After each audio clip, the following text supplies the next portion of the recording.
Good evening and welcome to the San Bruno City Council meeting of August 23rd, 2016.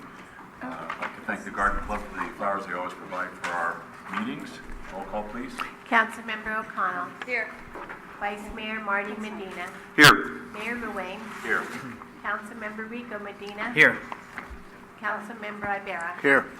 David Waltering, can you lead us in the pledge, please? Allegiance To the flag of the United States of America and to the republic for which it stands, one nation, under God, indivisible, with liberty and justice for all.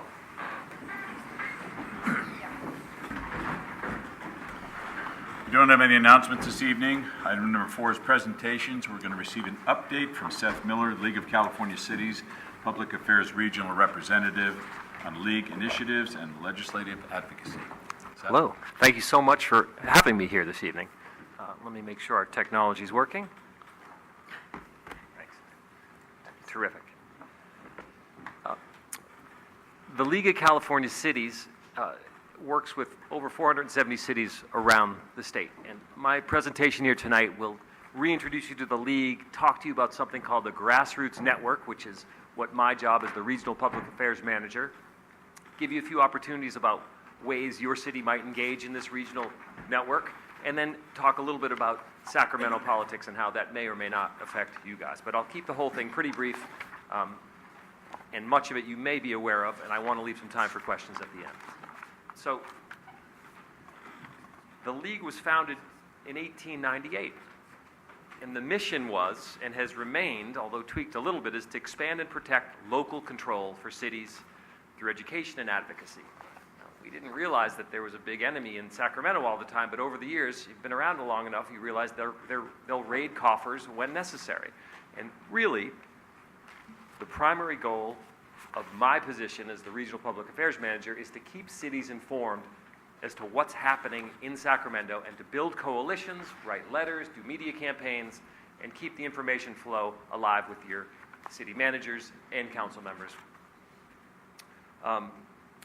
One thing that comes up regularly is the dynamic in Sacramento. Some years are more tumultuous than others. This year we've seen a lot of things at the end of session here.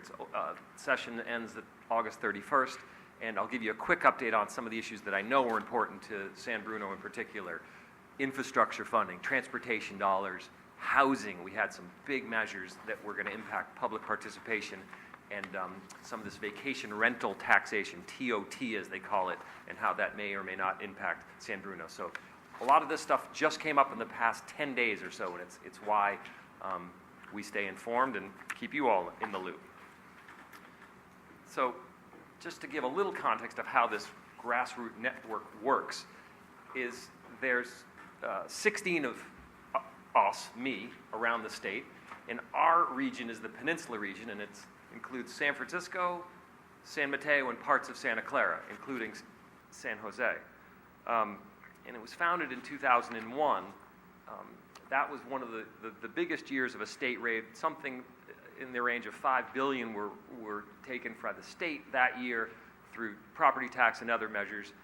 And what kicked off about 10 years of campaigns and ballot measures that the Grassroots Network has been a part of. I want to run through those briefly, just to kind of jog your memory about one of the things we've been working on over the years. So we had a big win, and they're not all wins, but we had a big win in 2005 with Prop 1A, constitutional way to protect local revenue. If the state needs to borrow money, they can only do it under very specific conditions, and it really has put a lot more control under how much volatility and how large those raids can be. There was another one, Prop 90, but this one is a little fresher, and it's a loss. The redevelopment agencies, which were a huge source of funding for affordable housing, were taken away in 2012. About $2.5 billion back to the state general fund, but funding for affordable housing of all sorts, we've seen it. It's taken 5 or 6 years, but we've seen it really deplete local communities' ability to build affordable housing for folks, because we all know it's matching money. So when we saw redevelopment agencies go away, we've had to get more creative and keep a closer eye on how affordable housing is funded in Sacramento.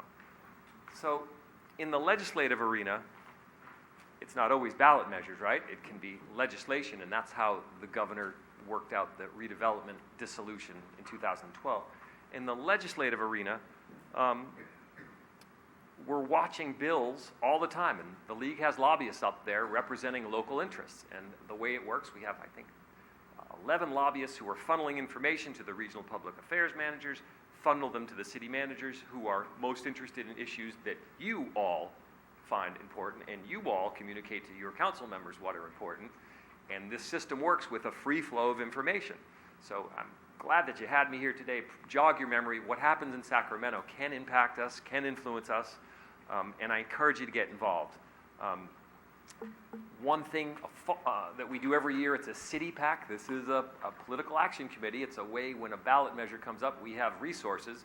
We have a bocce ball tournament every year. It's in Los Gatos, San Bruno. Anybody been down to that over the years on council? A few folks have. Okay, PG&E folks have. Great.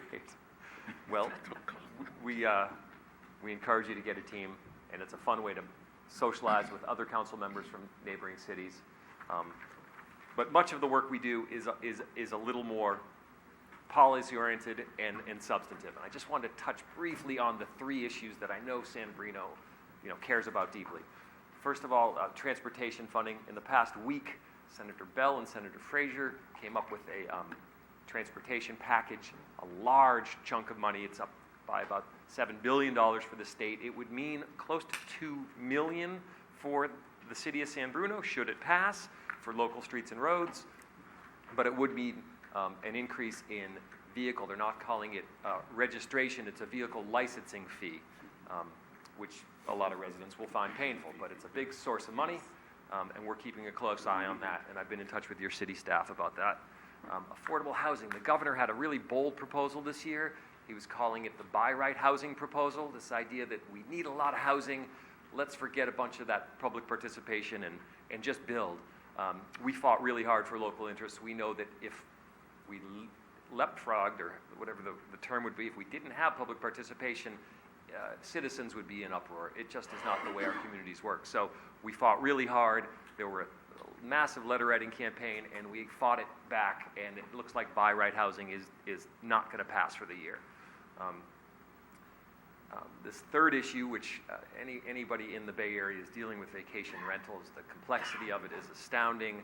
How do you calculate it? A uniform system for calculating who's renting, how much revenue goes to each city. We're watching it closely. There were some wins for local government in getting a uniform system. The Airbnb guys, bless them for what they do, but they'd love to do it differently in every city and cut a different deal, and that gets really tricky for smaller cities. So we worked for a uniform system so that the data would be easily compiled. And it's real money. It's TOT money that comes directly to your city. I want to touch on some ways for you to get involved. We have these quarterly dinners. They're substantive, but they also are fun. And they're anywhere from San Mateo down to Santa Clara. On the 22nd, we'll be at Don Giovanni's. The topic is cities, counties, schools partnerships. San Jose, as well as Palo Alto, are looking at building affordable housing in partnership with school districts. Who would own it? Who would lease it? Who would do the planning? We have a whole issue with how teachers and district employees are housed. This time, we have experts coming to present. We encourage council members to show up to that one, and I'm sure we could work with Connie and other staff to make sure you get the information to attend. Our annual conference is in early October. I know there's folks from the county who attend. It's another opportunity to meet with colleagues. And of course, our bocce tournament, which happens in April, which I'll keep Connie informed with. And that's my presentation. I'm open to questions from the council, and I, again, really appreciate the opportunity getting to come to San Bruno. Thank you very much. We haven't had you here before, I don't believe, at least in quite a while, so it's nice to see you, and thanks for your advocacy on behalf of all of the cities, big and small. I know Irene O'Connell, if we get through the consent calendar, is going to be our voting delegate at the league convention, so that'll be a good thing. And she keeps us pretty well posted on a lot of different things. So any other questions for Seth? Thank you very much. Really appreciate you showing up and helping us tonight. Thank you. Thank you. Great. Review of the agenda. Any changes to the agenda this evening? Okay. Approval of the minutes of the special closed session council meeting of June 28th and special council meeting of July 12th, 2016, and the regular council meeting of July 26th, 2016. Any errors, corrections, or omissions? Seeing none, they'll be approved as submitted. The consent calendar, all items are considered routine or implement an earlier council action and may be enacted by one motion. There'll be no separate discussion unless requested. Anything on consent? I'd like to pull 7F. 7F, okay. I'd like to pull 7D. D, okay. Action on the remainder. Move to approve the remainder. Second. Motion and second on the question. All in favor? Aye. Okay.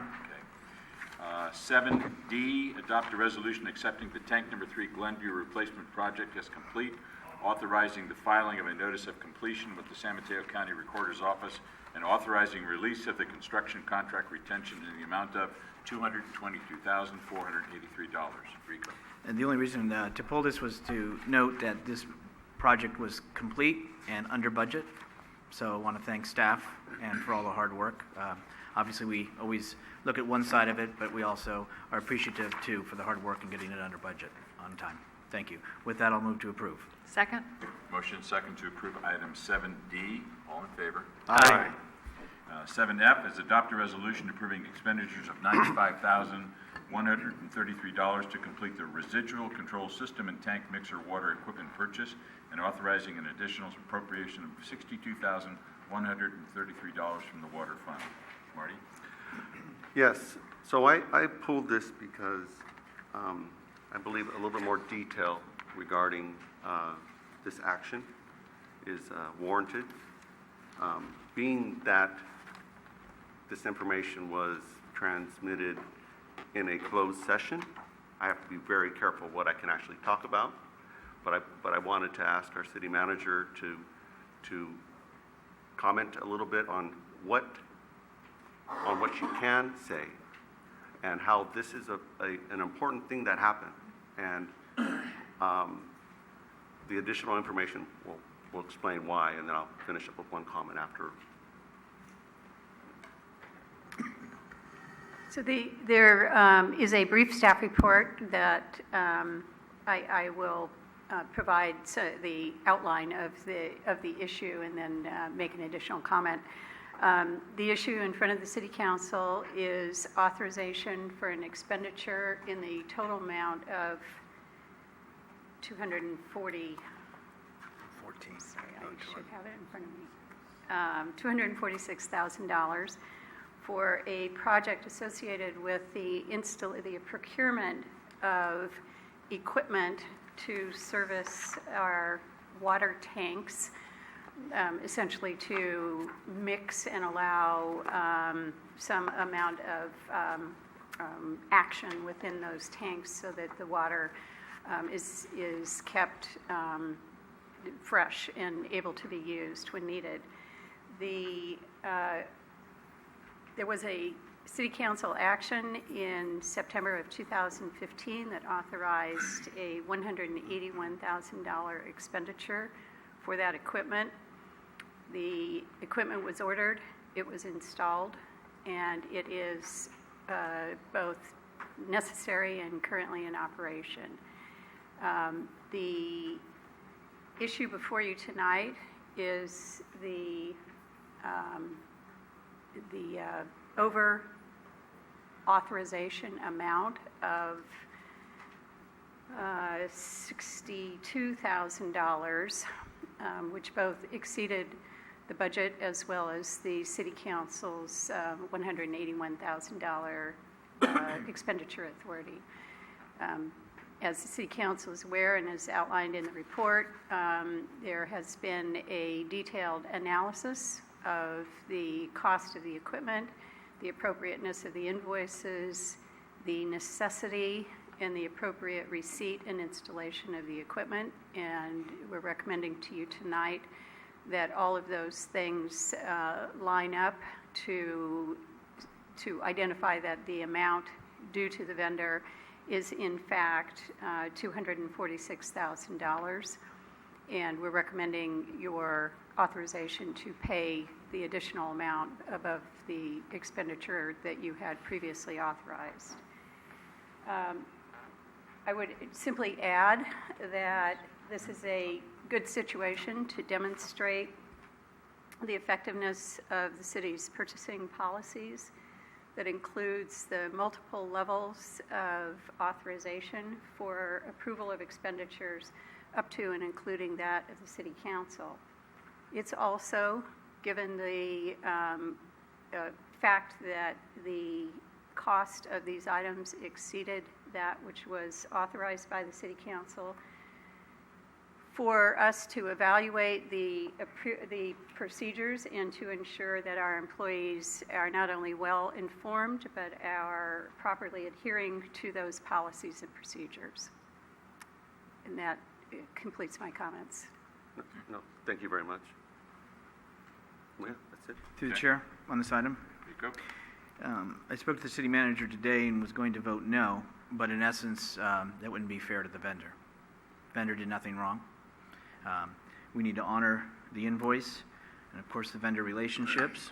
I appreciate the manager's comments, and that would be my question going forward, the process and policy and the appropriate authorization methods. How will that be determined and when that will come back so that we know that going forward, an item like this may not appear before us? So that process is ongoing, and I'd be happy to provide information to the city council at a little later point when we are have more information to report to you. Thank you. Action on item F. Move to approve? Second. Motion second. All in favor? Aye. Any opposed? All right, carries. Item number 8, we have a public hearing this evening. We're going to hold a public hearing, waive the first reading, and introduce an ordinance amending Municipal Code Chapter 6.50, changing the hours of sale and use of safe and sane fireworks. Good evening, Mr. Mayor, members of the City Council. This item is on tonight for a public hearing to introduce some ordinance amendments relating to the hours of sale and use of safe and sane fireworks in the city. So just to review briefly, the City Council discussed some of these revisions to the hours of sale and use at the July 12 meeting. That was right after the 4th of July, of course. And those revisions that you discussed would be consistent with the authority that's conferred to you, the City Council, as part of the voter initiative. And that authority is limited to expanding or limiting the hours of sale or use, and that's what's proposed here this evening.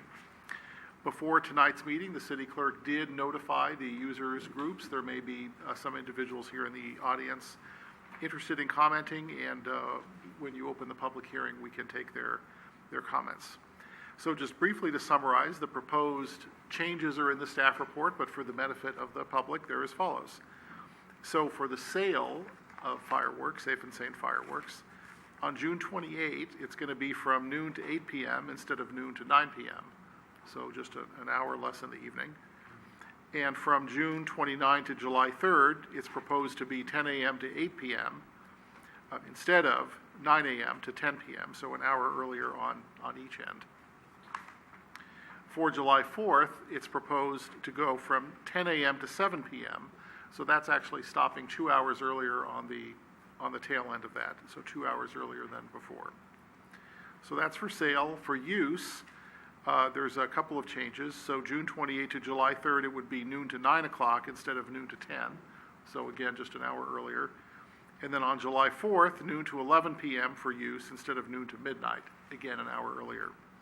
So one reason for the change to the sale times is to discontinue the sales soon enough so before it gets dark, and that's something that the police department has indicated that they would certainly favor. One of the reasons for the changes on the hours of use is to reduce the impact of noise and activity in the residential neighborhoods late at night. So that concludes my report. I'm happy to answer any questions. Otherwise, you can open the public hearing, take any input, discuss any additional modifications you might want to make to the times, and then we recommend that you introduce the ordinance this evening. Thank you. Thank you, Mark. Any questions for Mark this time? All right, this time we'll open the public hearing. Would anyone from the public like to address us on this issue?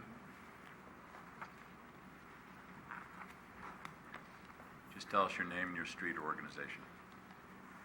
Lynn Berliner, and I'm with San Bruno Youth Baseball. I've been doing fireworks for over 30 years here in San Bruno, and cutting the hours is really bad for us because most of us don't open up until 9 or 10, okay? But if we don't go to 9 o'clock at night, which when people get off work during the week, we're going to lose out, especially on the 4th. On the 4th is our busiest day. From roughly 7 o'clock until 9 o'clock is when everybody comes out to buy their fireworks. It doesn't get dark till 9 o'clock, so they can still do their fireworks. The other thing is if people don't want to, work the fireworks booth because they want to be with their family, they don't have to work it. So I'm asking that we keep the 9 o'clock open shift every night. So that's all I got to say. Thank you. Thank you. Anyone else?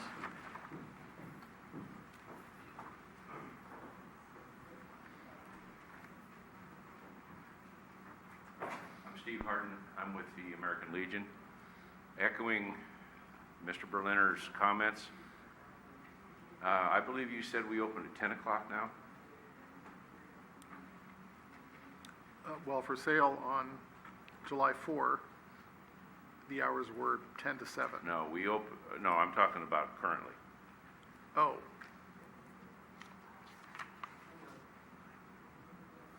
Nine o'clock to 9. Yeah, 9 to 9. Okay, we open at noon on the 28th, or the 27th, whatever the first day is. Every day after that, we're working 12 hours.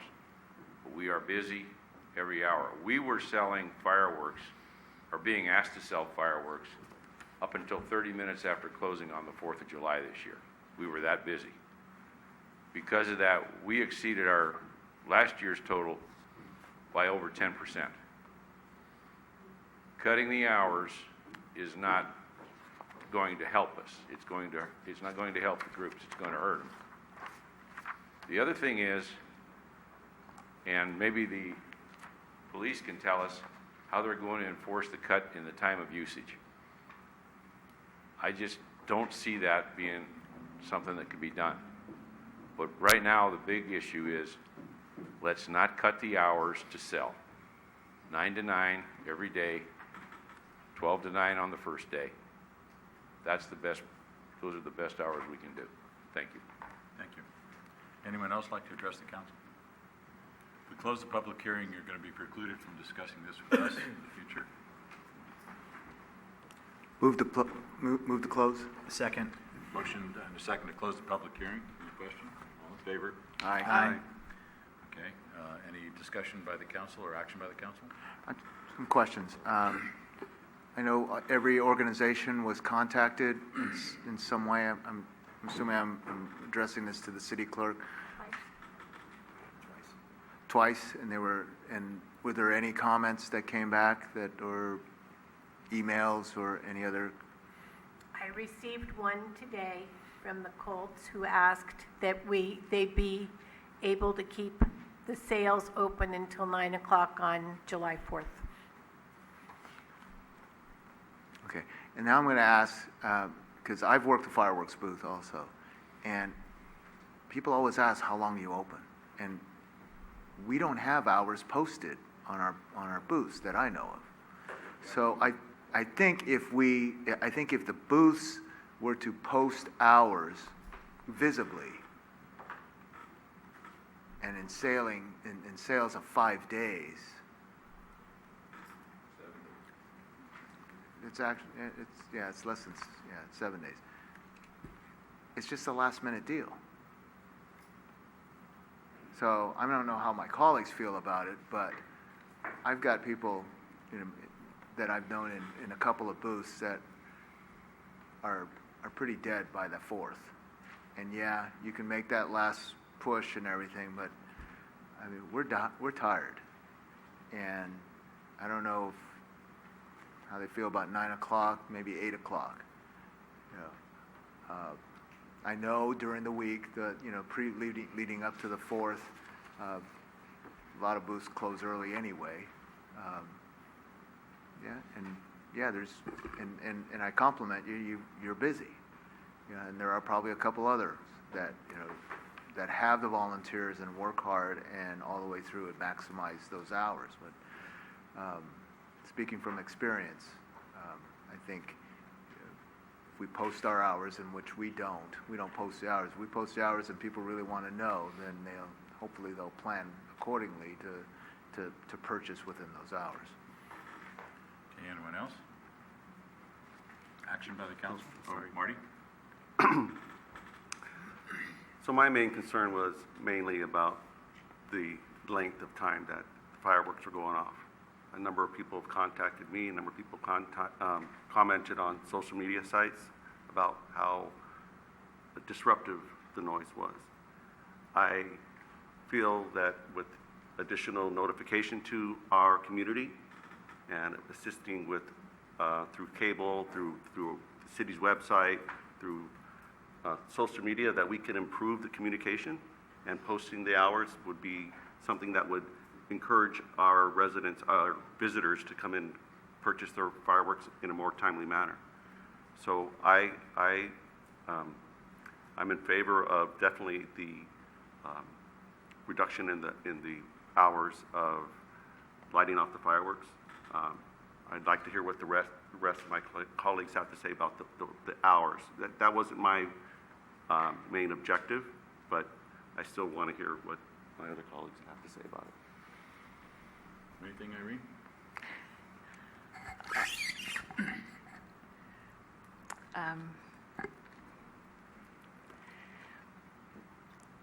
Fireworks in San Bruno has been a controversial issue for many years. We are one of 2 cities in San Mateo County that still allow the purchase and igniting of fireworks.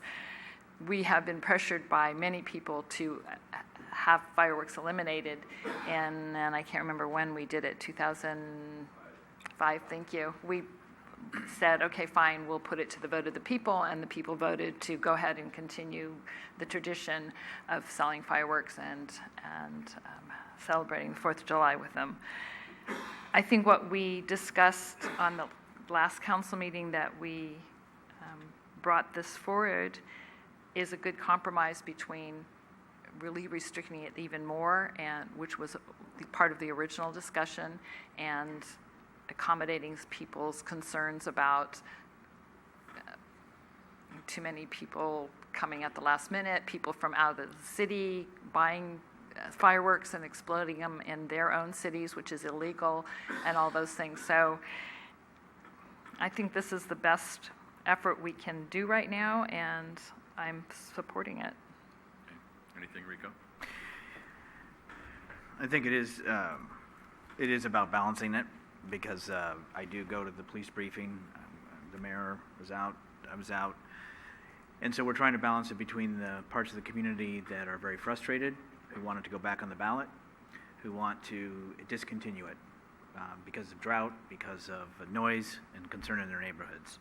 It's mostly the illegals that are the issue, but what we're told is, due to our safe and sane, it then allows a more free reign of illegals and harder for law enforcement to catch.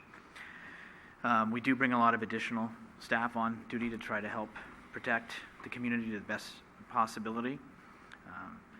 I was one on the July 4th specifically, just so you know, that brought it up, and it was some from the police that also educated me that, you know, they're trying to get on the street, and then we have the booths closing at 9. We had said 7. The ordinance that is proposed is 7 o'clock on the 4th. I mean, I don't know what my colleagues feel. I'm willing to compromise to go to 8. That would be consistent of 8 o'clock closure on all days, so it's consistent. And with the education and posting, maybe that can assist. If we still find that that's a concern, we can always revisit it to bring it to 7. But that was the reason on July 4th specifically, to get every folks back to their homes, off the streets as it got dark, packed up, everybody home safe, and also enjoy the holiday a little bit, and then let the public safety personnel focus on the patrolling of our streets. So that was my reason and rationale, and I think we're trying to find up here as a council a balance that helps continue the youth that the people decided to support in 2005. I think by about 60 5% or somewhere around there, to those that are still concerned and fearful, some of them. You should hear that. I'm sure the calls and the emails that we receive are not kind at times, and I understand their frustration too. I'm out there and I see it firsthand. So that's why this is before us, and I think we need to make some modification. I think the modification that's being proposed is acceptable. I wish it was stronger. There's no secret that I put before the council in 2005, the elimination of fireworks, because it masks an awful lot of illegal things in this city, and it's almost impossible for the police, other than when they're right on top of things, to actually apprehend people, because they have to see them doing it. If we didn't have Safe and Sane, it'd be pretty easy. It'd be real easy, because you could nab everybody that does it.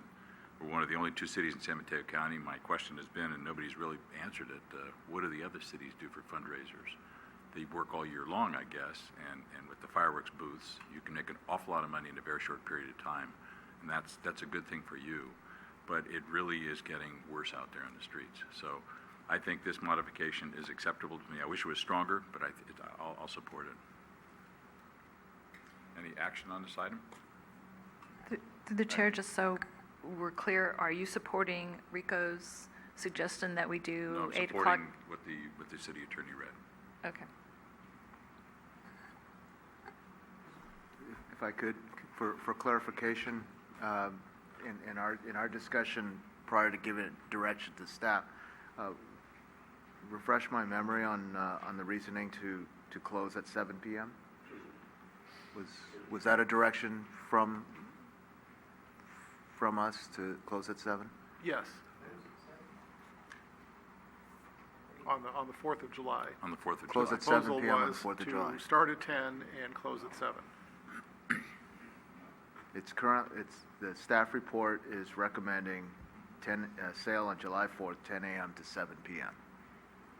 It was I believe 9 a.m. to 9 p.m. Right?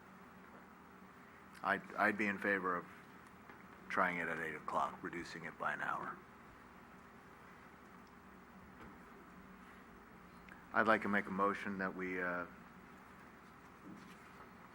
accept staff's recommendation, except for the change of July 4th to close at 8 p.m. instead of 7 p.m. You need to waive the first reading. Through, Can I make a motion to make a change here before I waive the reading? I don't want to go through this whole I don't process and think then it's public have it fail. we didn't close the public. Sure, you can float that motion and then I'd like to introduce the float the ordinance with that motion that we change. change July 4th sales from 10 a.m. to 8 p.m. I'm willing to support that. Okay, there's I'll a motion. support that as well. Motion and a second and a third to change the hours of sale on the 4th of July from 10 a.m. to 8 p.m. Okay. All other revisions are intact. Okay. On the question? All in favor? Aye. Opposed? No. Okay. With that, I'll make a motion to waive the first reading. Second. Motion to waive the first reading. Motion and a second. Excuse me, on the question. All in favor? Aye. Opposed? Yeah. Okay. And now I'd like to introduce the ordinance with the change. change. Councilmember Ibarra. Aye. Councilmember O'Connell. Aye. Vice Mayor Marty Medina. Aye. Councilmember Rico Medina. Aye. Mayor Ruane. No. Okay, item number 9, public comment on items not on this agenda. It is the council's policy to refer matters raised in this forum to staff for investigation or action where appropriate. The Brown Act prohibits the council from discussing or acting upon any matter not agendized pursuant to state law. Would anyone like to address the council? Ladies and gentlemen, Okay, wait. my name is André Carpio. Wait, would anyone like to address the council under public comment? Okay. Okay, you're up there now. Tell us your name and your street. Okay. There you are. Good evening, ladies and gentlemen. Name and street. Okay. Yeah. My name is André Carpio. I live in Emeryville, 1264 Ocean Avenue. I'm a Belgian citizen. Many years ago, I I sent a report to San Francisco Commissioner Jack Harlan. It was an analysis of the condition that created the collapse of the PG&E line, which ignited and caused a fire.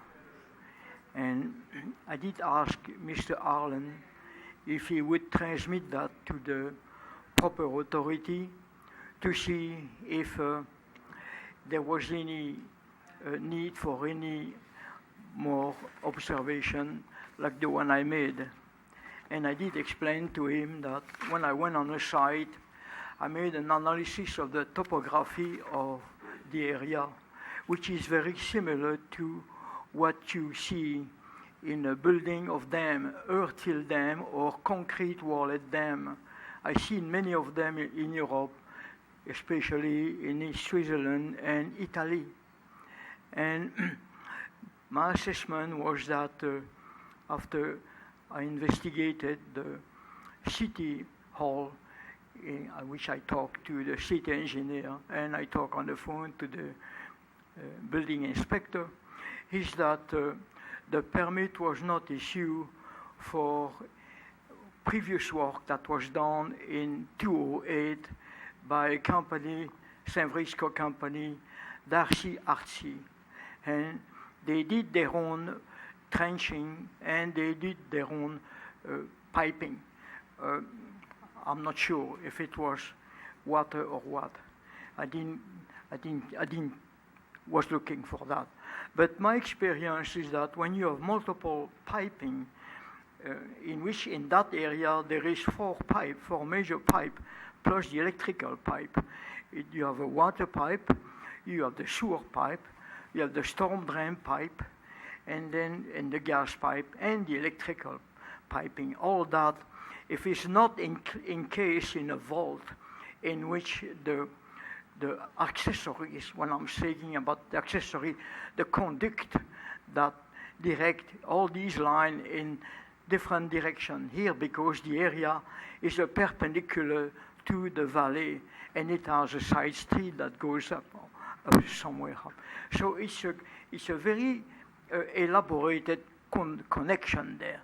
And whoever did the work there, in my observation, did not fill completely the void that was done. And as a reason, then because of that, the PG&E pipe, which was the biggest pipe there, had the assumption of receiving all the pounding from the acceleration of the traffic that was going up and down on both sides of the canyon there, mini canyon. And as a result of the pounding, the pipe failed on a seam, on a lengthwise. It was not a question of the weld, it was not a question of the seams, it was not a question of maintenance, it was a question of the pounding of the pipe that made the pipe collapse. And in the collapse, it was not a collapse like you break a bottle of water, it was little by little, and with the internal pressure, with each pounding, it expands and retract. And as you know, a tube, it doesn't matter how is good for compression and to conduct things, but it's not good to act as a bridge. Okay. And the PG&E line was resting on both ends, and by resting on both ends, it has to collapse. So at this point here, I think that there's been a miscarriage of justice in assigning PG&E criminal responsibility for something they were not aware that other people were going to trench above their material, which caused their pipe to collapse. All right, thank you. You're going to have to, your time is up. You're going to have to wrap it up. And see that the city engineer review the location and accept responsibility that the city of San Bruno did not issue a permit and did not inspect the work. Thank you. Thank you. Thank you. Okay. Anyone else under public comment?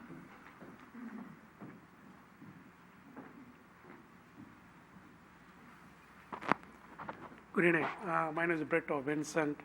I'm a farmers insurance agent. I'm a tenant at the building at the corner of San Bruno and El Camino. The city owns 2 parking lots. One is 5-hour parking lot. So the city owns 2 parking lots. So I'm a tenant there. And one parking lot is 5-hour limit. The other one is 2-hour limit. And I'm one of the tenants. Now, we run a small business.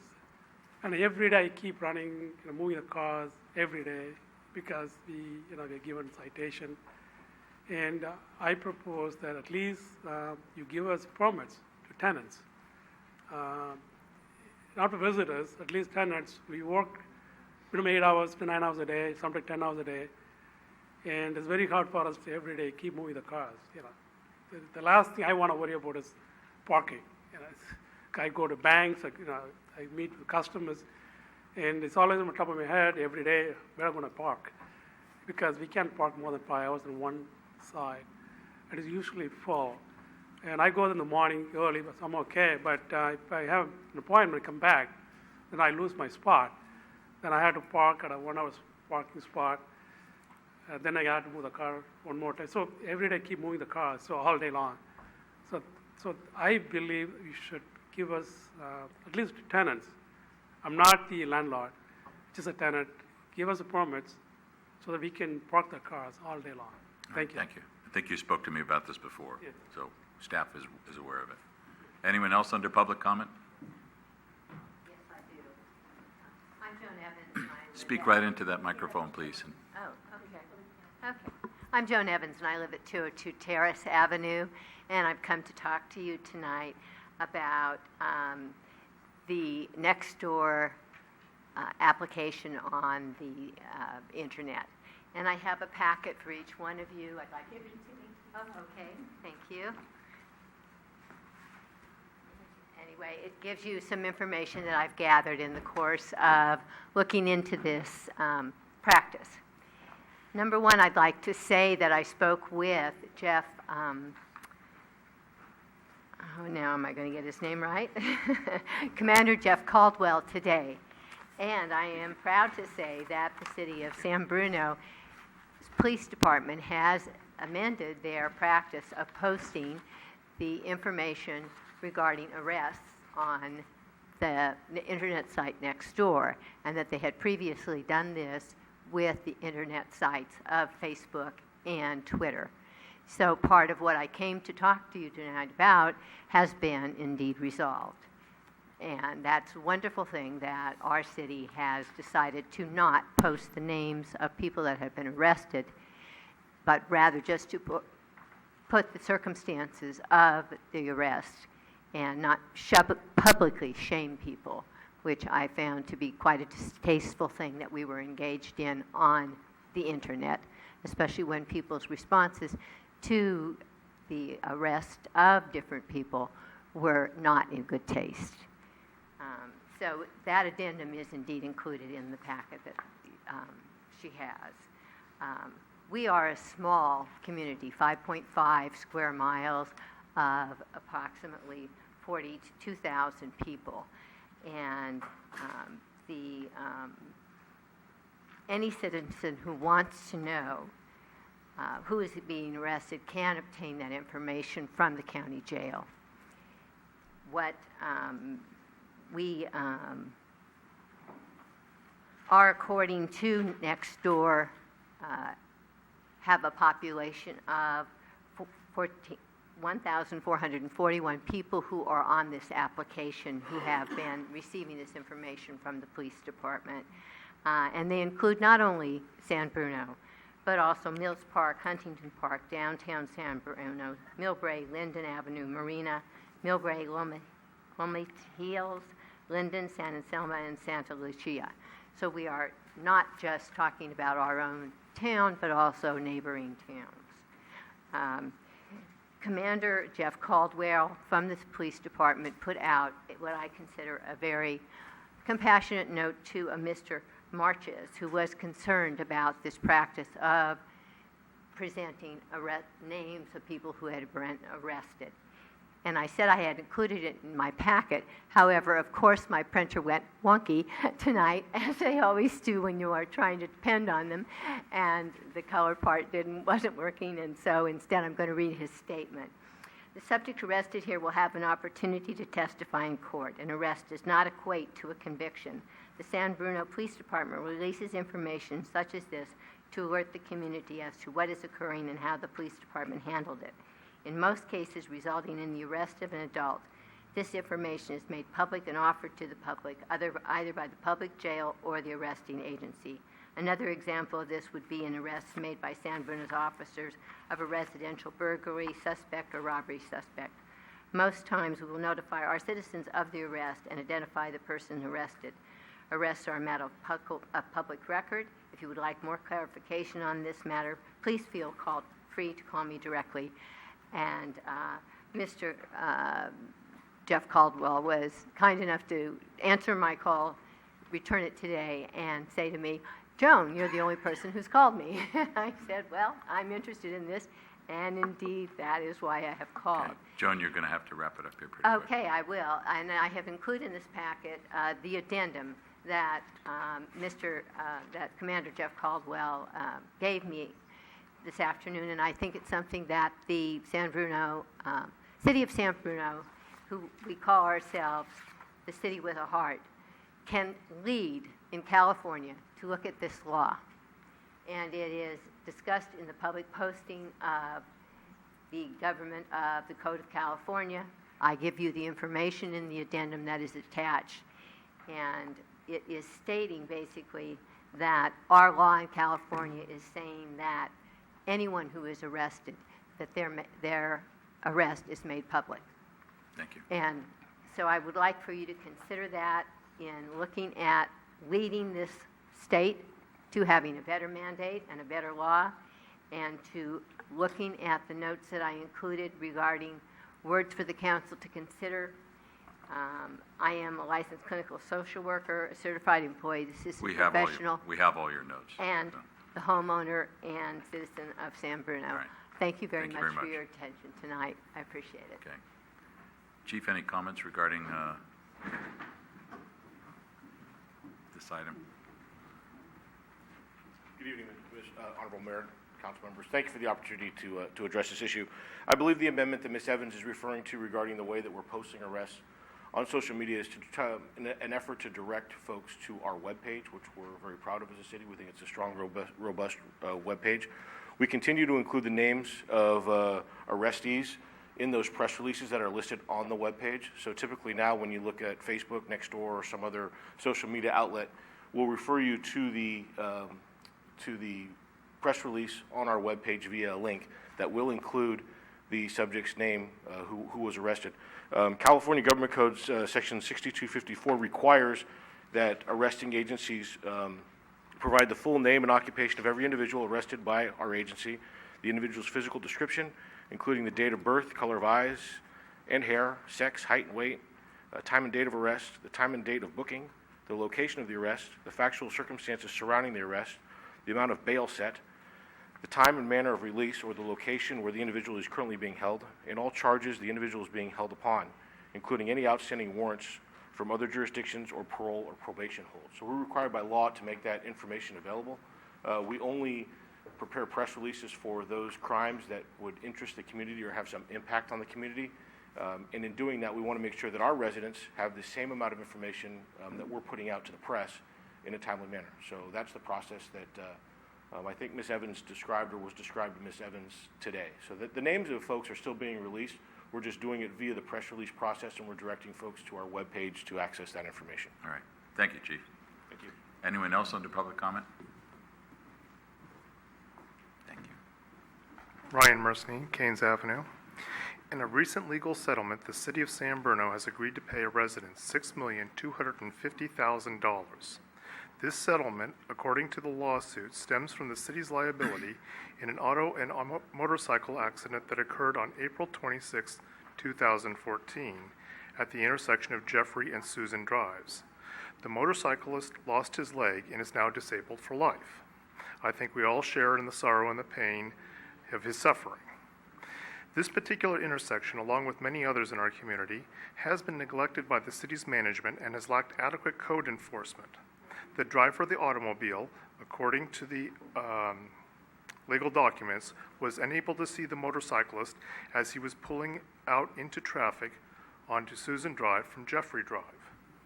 Based on the information in the lawsuit, the city's failure to enforce existing parking codes, i.e. painting curbs red at corners far back enough for line of sight, failure to sight and/or tow vehicles that block crosswalks and/or handicap access points, played a contributing role in this terrible accident.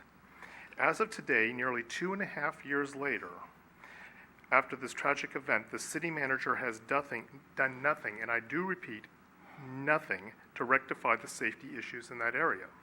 I took photographs yesterday to prove it. Our city manager, Connie Jackson, has been silent on the issue.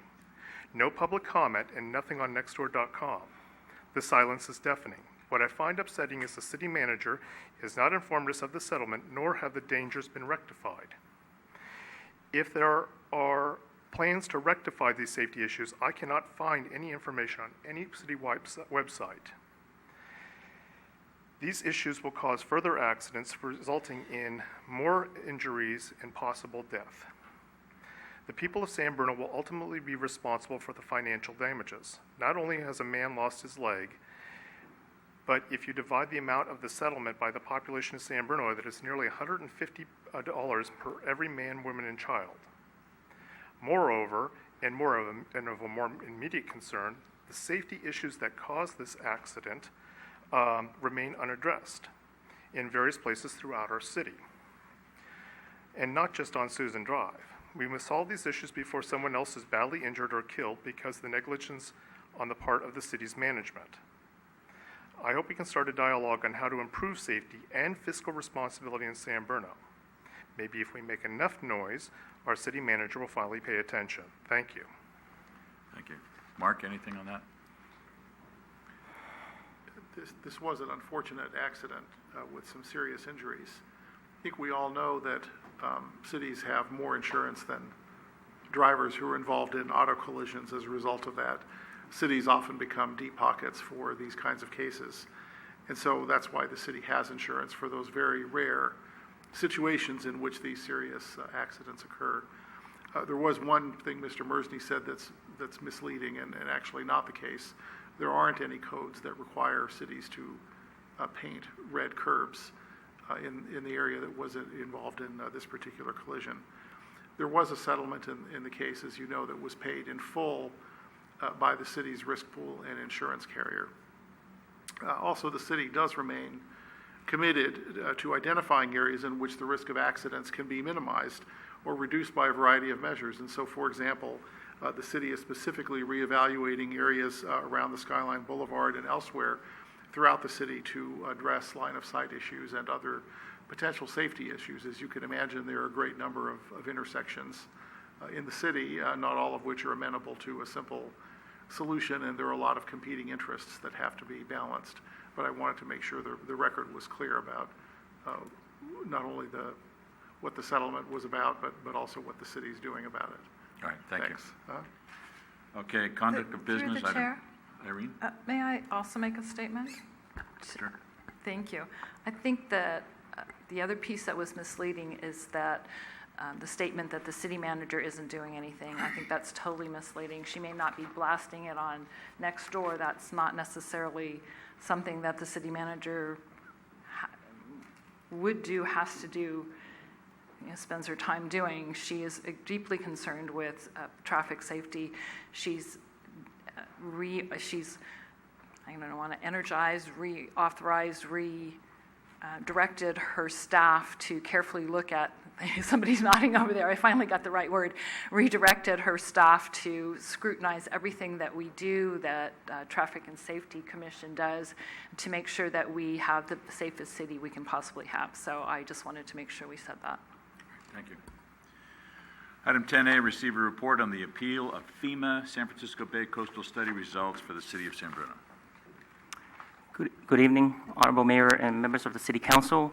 The FEMA item in front of you has been brought to the City Council several times as It is of importance to our community and will likely have a significant financial impact to some of our residents once the flood maps are finalized. Tonight, I would like to provide a brief overview of the impact and update you on what the city has done to assist the residents in our city in the next steps. So FEMA has already completed the coastal hazard study and determined the flooding area and revised base flood elevation for coastal communities. And the result of the study will be used by FEMA to update the flood insurance rate maps, otherwise known as FIRMs. In previous FEMA FIRMs, the entire San Bruno was categorized as Zone D, and Zone D is used by FEMA for areas where there are possible but undetermined flood hazards, since no flood hazards analysis was conducted. And property owners in Zone D are encouraged to purchase flood insurance, but it's not federally required by mortgage lenders. However, the recently completed coastal flood hazard study by FEMA has identified numerous properties within the city's Bel Air neighborhood as potentially being inundated by flooding. So here's a slide that shows the new flooding inundation area in the Bel Air neighborhood based on FEMA's analysis. The source of flooding from their analysis includes three sources, one from the navigable slough located in South San Francisco. The tie gate structure, even though it exists, FEMA neglects that because it's not accredited structure, and the city and county San Francisco airport levees. These properties, which were categorized with Zone D, will now be in a higher flood risk zone indicated by Zone AE in blue that you see there. And properties being mapped into Zone AE do not have an option to purchase flood insurance like Zone D, but will be required to purchase flood insurance if the property has a mortgage from a lender. And the option of whether to purchase flood insurance or not is only available if the property is completely paid off. So what has the city done since we were informed of the new FEMA mapping until now? Well, the city has performed numerous coordination and activities leading towards to the staff recommendation of filing an appeal. This slide shows a timeline of various events that took place since we were informed back in November 2014. As you can see, the city has performed numerous coordination activities throughout the couple of years. And to highlight a few, when the city first knew about the mapping changes, staff came to council back in January 2015 to award a contract to an engineering firm that has experience in coastal flooding analysis, Moffin & Nichol, to provide technical assistance. And staff also coordinated and met with representatives from County of San Mateo, Congresswoman Jackie Spears' office, and City of South San Francisco in early March of this year to discuss the flooding issues and also seek their assistance. And towards the end of March, staff came back to council to award a contract to Moffin & Nichol again to develop additional hydraulic analysis and file an appeal to FEMA. So as part of the FEMA mapping process, agencies are provided an opportunity to conduct their own technical analysis and submit the information to FEMA for consideration as part of an appeal process. An appeal period is open for 90 days, and no extension is provided by FEMA. And upon receipt of the appeal package, FEMA has 60 days to engage with the agency to clarify these technical analysis and determine whether the changes will be accepted. If there are no mutually acceptable resolution, the city can request FEMA to submit an appeal document for review by a scientific resolution panel, which serves as an independent third-party reviewer. And the scientific resolution panel process allows the FEMA to work with communities to ensure that the flood hazard area depicted on the maps are built, collaboratively using the best science available. So prior to starting the evaluation, our consultant, Moffin & Nichol, collected various information such as hydraulic model input data, topographic data used in the San Mateo County flood mapping, and storm surge information and tie gauge readings from FEMA. And the reason is that we wanted to ensure that we use all the correct data that FEMA used, so there wouldn't be any questions in regards to where we obtained the background information used in the model. Moffin again then used the FEMA's information and performed the analysis. And the evaluation identified that FEMA's analysis using what is called a steady state approach to map the flood zone is too conservative. FEMA analysis, they don't consider any duration of the tide level and simply applied a static base flood elevation. The elevation of FEMA derived in the analysis for San Bruno was 10.4 feet, and therefore any properties within 10.4 feet or below are considered to be flooded in the FEMA's model. And FEMA assumed an infinite amount of water coming in, but nothing's really going out. And Moffett Nickel applied an alternative method using FEMA's approved unsteady, the 2D model, and using information that FEMA provided to them to produce more accurate surface flooding areas. And the alternative model results shows much less of flooding in the Bear Air neighborhood.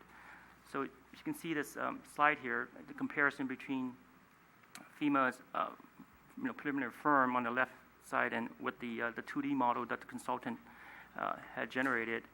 You can see that there's a tremendous amount of areas that are removed from flooding between the two. The comparison shows that the flooding inundation at the areas at the south of Pine Street using the 2D model is basically gone.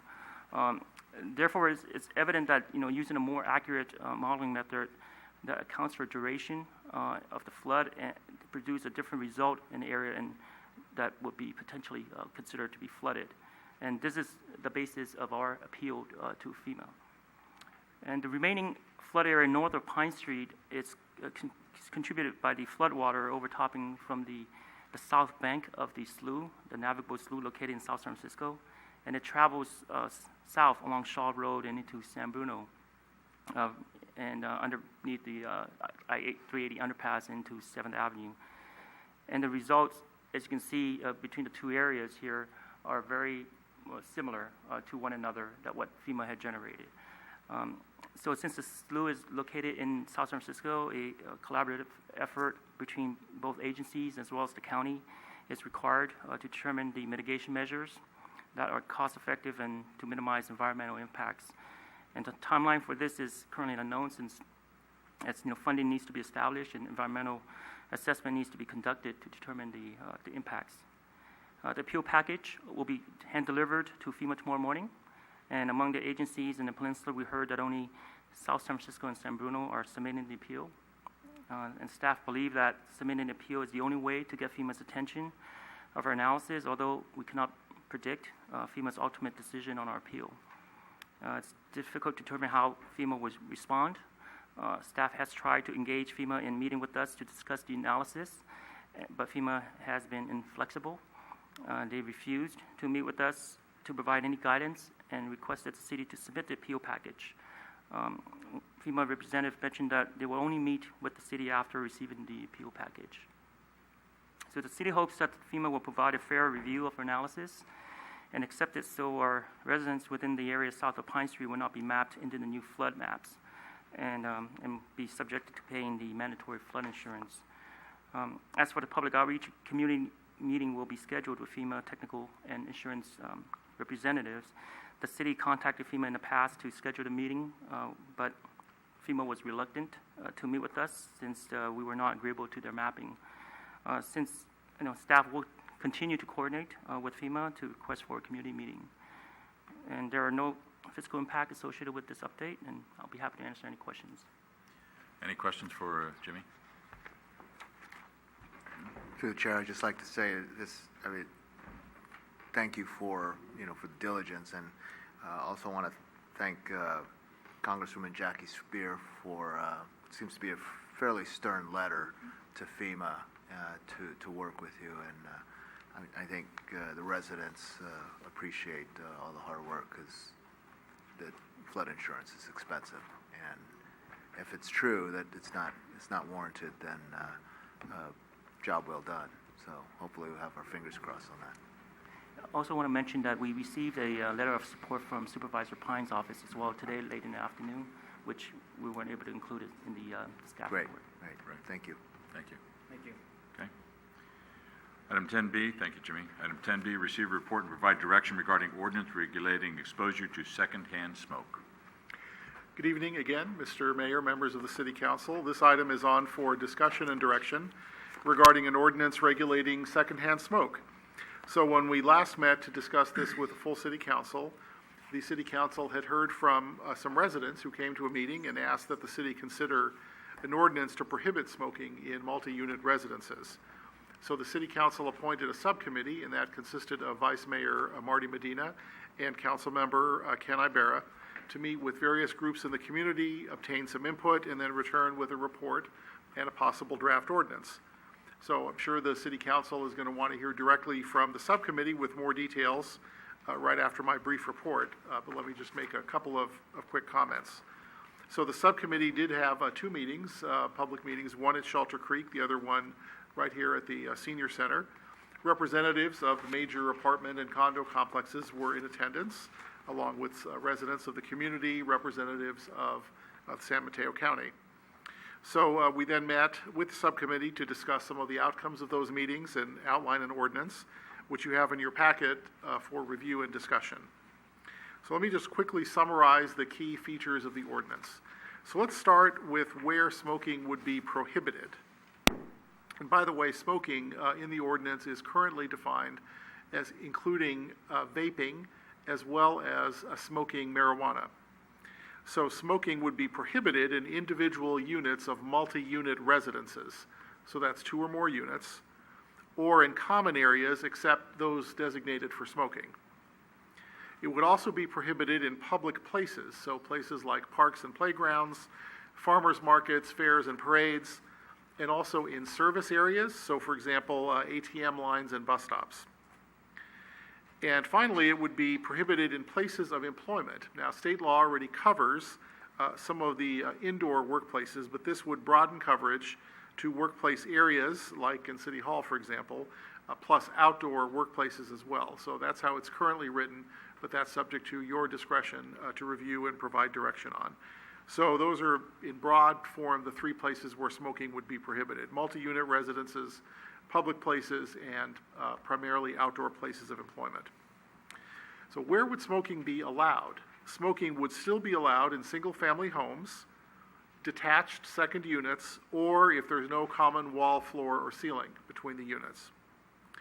Would also be allowed in designated outdoor areas if it's 20 feet from an operable door or window, and that's the same standard as in state law. It would also be allowed in tobacco retail shops, so if you only sell tobacco products, you can smoke in there as long as there aren't minors present. The ordinance proposes that smoking would be prohibited in up to 10% of hotel and motel rooms. Most hotels and motels prohibit smoking nowadays, but that's also to your discretion. And then finally, smoking would still be allowed on streets and sidewalks, as long as the street or sidewalk isn't used as a workplace. So for example, an outdoor dining area, or if it's a city-sponsored event, and the person has to be actively passing from one location to another. So the idea here is to prohibit smoking in those areas where people shouldn't be expected to leave. That's the bottom line. So a couple of other questions. How would this ordinance be implemented?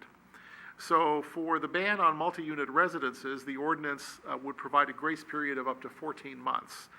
And what that does is, if you have a lease that's a year-long lease, this ordinance would provide an additional 2 months after that, so that individuals who determined, for whatever reason, that they either didn't want to comply with the ban or couldn't comply with the ban, then are not having to break a lease in order to comply with the ordinance. So that allows a change for the lease terms, a change in occupancies, and the change in circumstances. Otherwise, the staff would propose some education and outreach in the meantime, including to businesses that might be affected. So there's been some suggestions about developing a trifold flyer that could be available at City Hall, passed out to residents as well as businesses, out to the Chamber of Commerce, for example. We could do a cable spot on the TV channel, and also continue meeting with interested groups to identify appropriate outdoor smoking areas. So one of the things that we've noticed in our experience is that if there are appropriate outdoor smoking areas where people can go and smoke, then the compliance with the ordinance is much higher. Last question many people have is, how would the ordinance actually be enforced? And it would be proposed to be a complaint-driven enforcement, so the staff isn't going to go out and look for people who are smoking. It would be complaint-driven. There's no question that it would ultimately consume some staff code enforcement resources especially at first, so that's something that we need to more fully evaluate. The county can certainly help us by being a first point of contact, perhaps, and so we need to work with them to identify what they can do for the city before the ordinance goes into effect and then afterward. The good news is that if the city council ultimately agrees with some sort of grace period, you'll also have that time to plan and do outreach, and so hopefully you won't have a big impact in terms of code enforcement, but there will be some, and that's certainly something we'd want to explore and evaluate. The main topics for your discussion tonight are listed at the end of my staff report. There are really just about half a dozen issues that I think the subcommittee was interested in throwing out for you and for your further consideration. One of them is the definition of what's a multi-unit residence. Do you want to start with duplexes or start at some level beyond that? Definition of multi-unit residence common areas. So, for example, if the entity has a pool, for example, you wouldn't be able to smoke around the pool. Definition of places of employment to include both some indoor and outdoor areas, as I've discussed. Service areas, so that's the other issue. Do you want to prohibit smoking ATM lines, bus stops, those sorts of things? Do you want to include vaping and smoking marijuana in that? That's something that's to your discretion. And then finally, the question of what should the appropriate grace period be for implementing the regulations in residences. So that concludes my report. We're only looking for some discussion and direction tonight to work on the ordinance. I did provide you with a draft ordinance. In the packet, it does have some comments in the bubbles you can see on the side. It says this is why this is here and that's why that's there. So we're open to suggestions. If you have any questions, we'll take them down and then come back at an upcoming meeting, either with some more discussion and direction or an ordinance for introduction. That concludes my report. I'd be happy to answer any questions. Okay, any questions for Mark? How about some comments from the subcommittee? Ken? I just want to say that I'm in favor with how the city attorney has laid out the guidelines and the ordinance.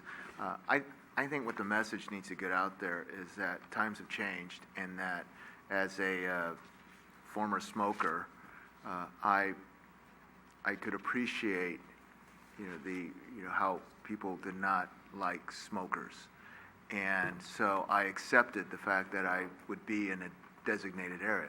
To top that, to add that, I had a household where I had a child that had a health issue, so I never smoked indoors. And so I think the message and the awareness for these multifamily residents need to realize that, yes, there are people that have health issues, and that it is more and more becoming unacceptable to be impacted by your secondhand smoke. And I think as a former smoker, I accepted the fact that there was an area for smokers. And as long as these facilities can provide an adequate outdoor area for smokers, I think people will reach some satisfaction. I believe there's going to be some challenges because there are going to be some smokers, as there always are, and with non-smokers, that it's not enough. And so hopefully we can interject along with the county and also the management at these facilities to referee, and hopefully engage these parties and get them to cooperate. And I think that's the thing. We all want to live together, and hopefully they will cooperate. But I think it's an ordinance that's time has come. Marty? Yeah, I would echo Councilman Ibarra's comments. When you hear the stories of the people that are having these health issues and the impact that the next door neighbor's smoke is doing to them, it's gut-wrenching, and we have to do something about it. And it is time. I believe that there was one person who spoke out in the two meetings that we had about of not controlling the smoking, and that was mainly of the right to enjoy your own, basically, you're the king of your own castle, pretty much. But that castle has holes in it, and the smoke from your castle goes into your neighbor's castle. And if there's somebody there that has some health concerns, then if you're not going to do it yourself and control it, then I believe it's our job to step in for you. So I appreciate our city attorney's expertise, since he did start the first smoking ban in the city of Belmont. So we have the experience there, and I'm looking forward to hearing how we want to get the details on his 6 recommended options. Anyone else? Rico?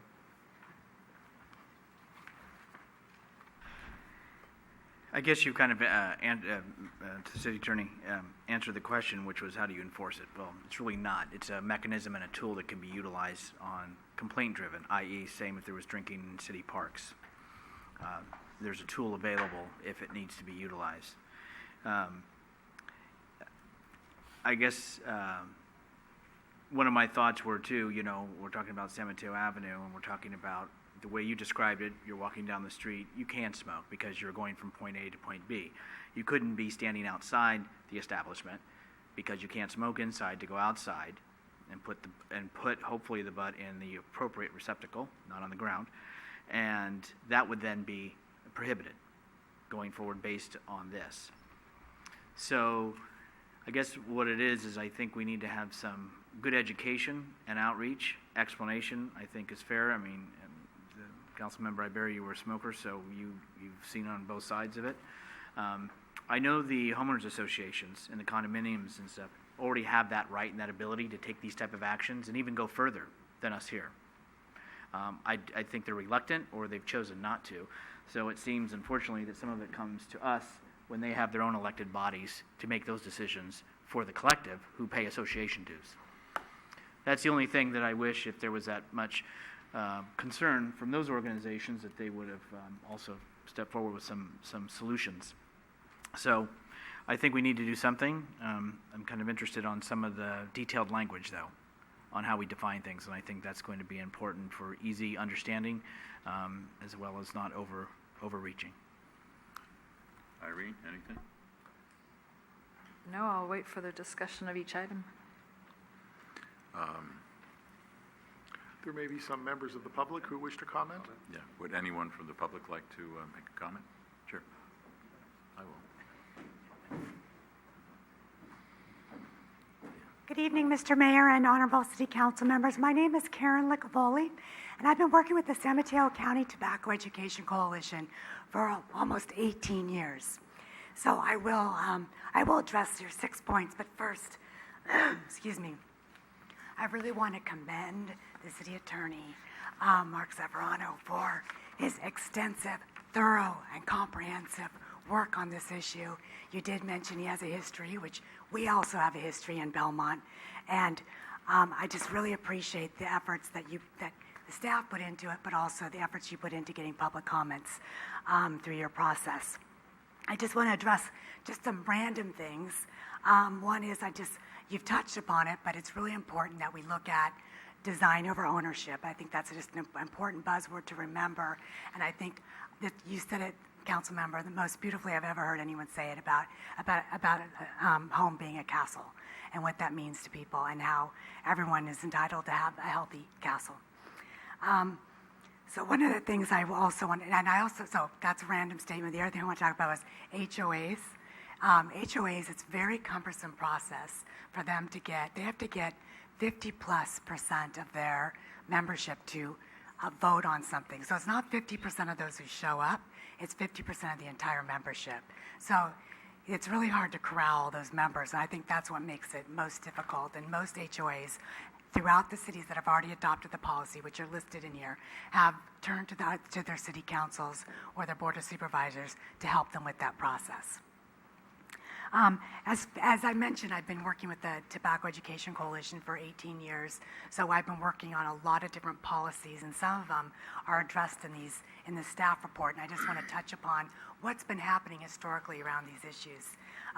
So across the board, for all intents and purposes, multi-unit housing definition has been narrowed to just sharing a floor and a ceiling and wall and sidewalls.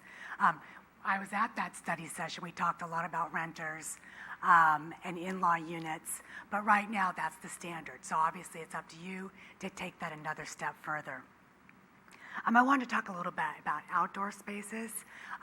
Just so you know, most of other cities in San Mateo County have bus stops, service areas, like ATM lines. Those have been covered for some time now. So it would be great if San Bruno would also join in that, so that the more standard we have these particular laws throughout our county, the more citizens know how to basically operate from town to town, from city to city. The other thing I want to just mention is about the definition of smoking to include vaping and smoking marijuana. There's also part of the definition in there that I just want to throw out to you, Mark, is that there's a part in there about nicotine being specifically used in these devices, and you list the different types of devices, but I just want to remind you that what people smoke in these devices and e-cigarettes is not regulated by the FDA, and many of these products will say they're nicotine-free, so that would be a loophole in this particular ordinance, but there's absolutely no proof that that's nicotine-free, because there's absolutely no regulations that requires these products to have any kind of ingredient labels on it like they do with most other products that are sold to consumers. So you may just want to say that we have definitions for you. We can just plop in there.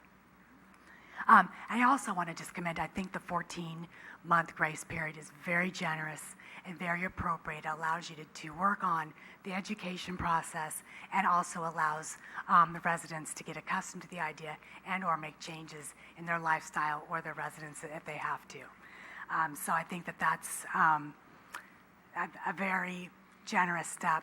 And then as far as enforcement, as I've mentioned, there's 5+ other entities that have adopted a similar type of policy. Enforcement has not really been an issue, and we've tried to talk about this before. It is self-enforcing, but we do not have massive amount of police efforts going to homes. Really, it's been, and Shonda will talk about what the county's done. The county's been the first line of education and being the hammer, and people pretty much comply with those types of official letters. So, and I do agree with Councilmember Ibarra too, is that smokers, many of them are concerned about other people. Many of them, actually more than the majority of them, want to quit.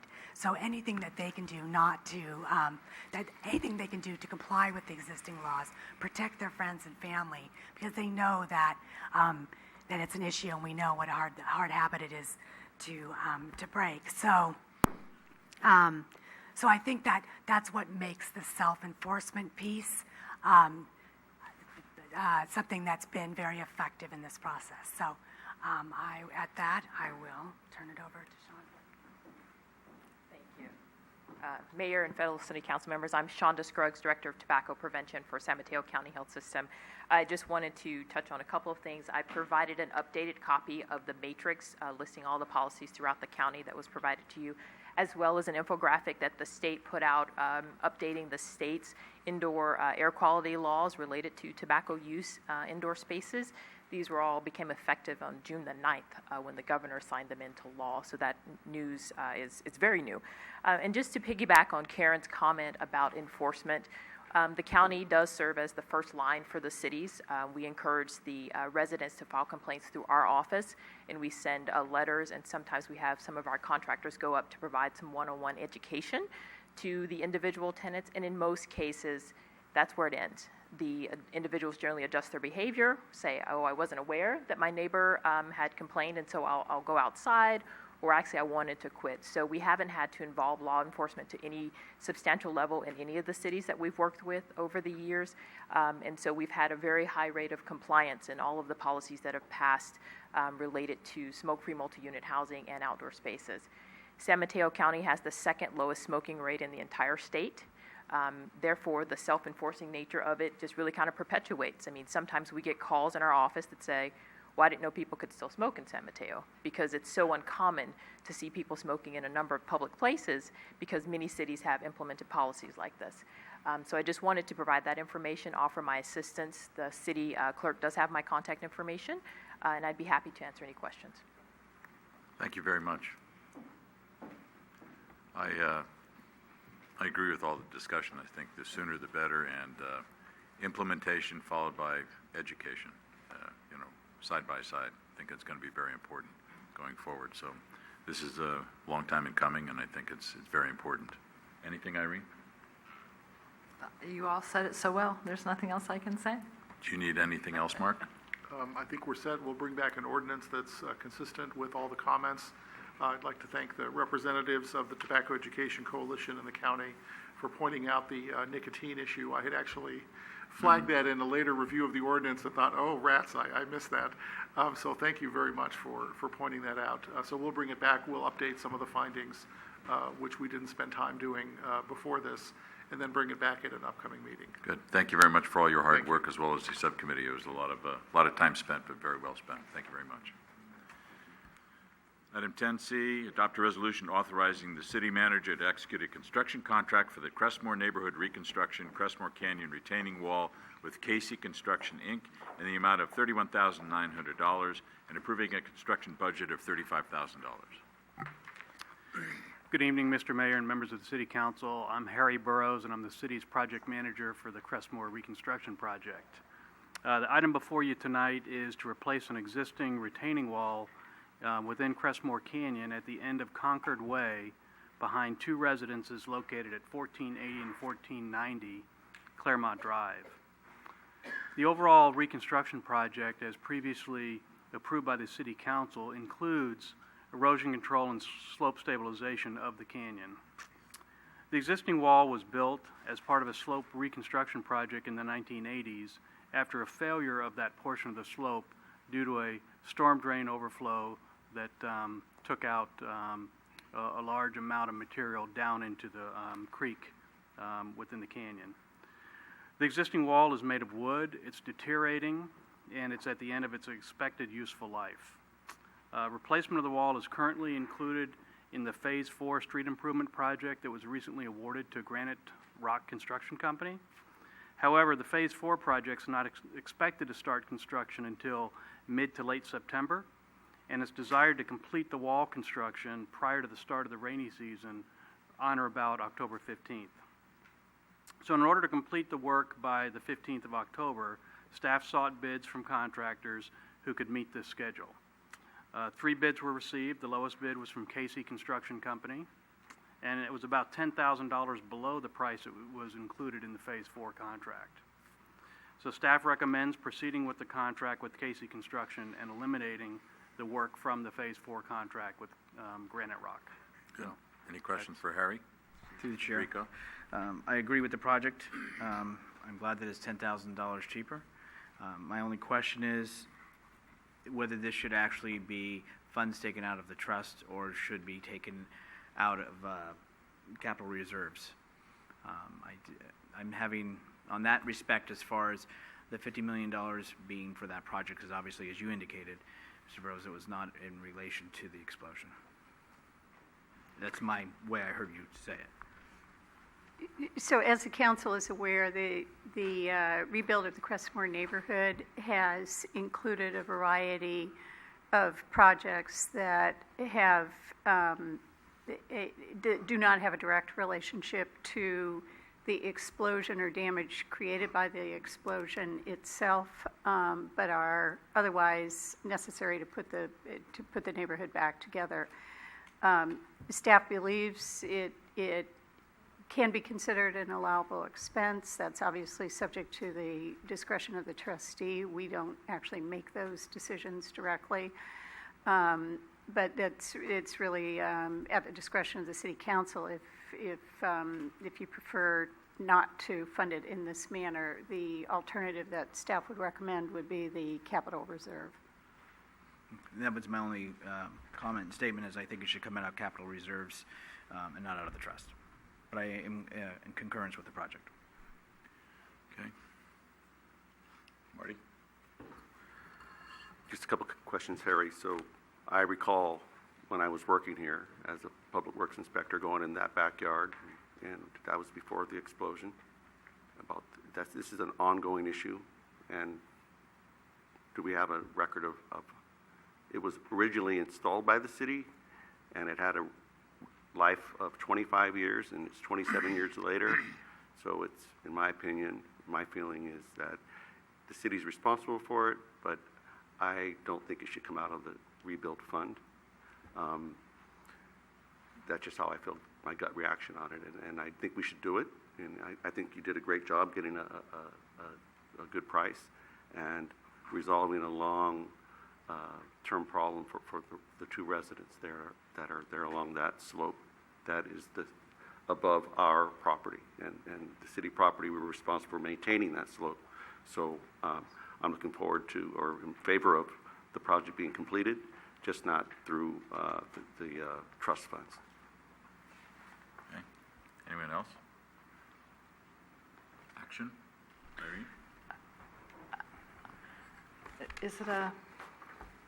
I'd like to introduce the resolution as it stands. I don't understand the logic of not paying it through the trust fund. And as the city manager said, we actually don't make those decisions anyway. Ultimately, they go through the trustee.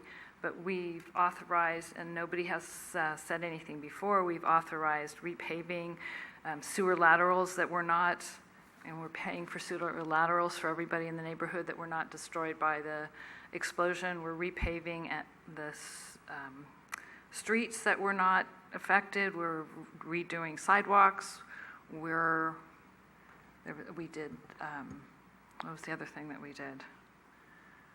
I can't remember the rest of them, but much of it was never touched by the explosion, and much of it has always been the city's responsibility. So I don't understand the logic. But anyway, I will introduce the resolution as it stands. Councilmember O'Connell. Aye. Councilmember Rico Medina. No. Councilmember Ibera. Aye. Vice Mayor Marty Medina. No. Mayor Ruane. Aye.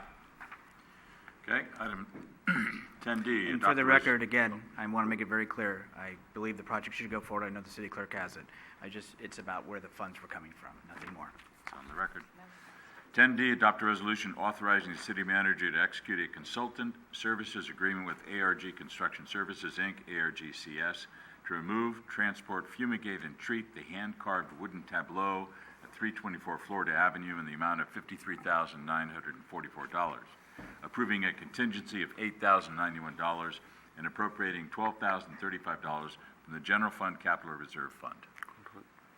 Excuse David? me. No. I believe I'm required to recuse myself from this. That's correct, since you're within 500 feet. What if this sculpture moves?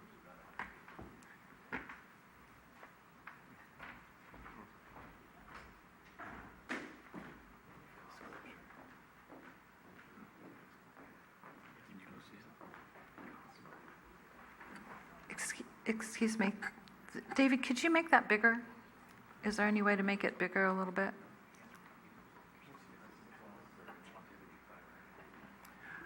We'll work on that. Okay. So, Mr. Mayor and council members, I've put on the overhead. Thank you. A couple of images. No, it's just, Voila. it's hard enough He's to a see, technical so I just wanted wizard. to- There it is. So, on the overhead are a couple of images of the subject of this agenda item. And the one image shows the original condition of the wood tableau, and the other image is one that really shows its current condition after weather damage and vandalism. And I'd like to go through my staff report and kind of explain why this is so important and give background on the tableau and how it should be handled or could be handled. So going back in time, at your October 28th City Council meeting, the Council authorized the City Manager and City Attorney to move forward with the purchase of property at 324 Florida Avenue, where the tableau is housed. With this purchase, there was an understanding that for the reuse of the property, with the possible reuse being a park, a neighborhood park, a pocket park, that the 4 existing structures on the property would need to be removed, that some contaminated soil on the site would need to be remediated, and that there would be a need to salvage certain items on the property, certain items having some historic importance. Among those items is this wood tableau. It's about 9 feet by 10 feet, about 3 feet in depth, and I'll get into a little bit more detail in a few minutes. Since the acquisition of the property, the demolition, restoration, soils remediation, and a number of other issues have been investigated, researched by staff.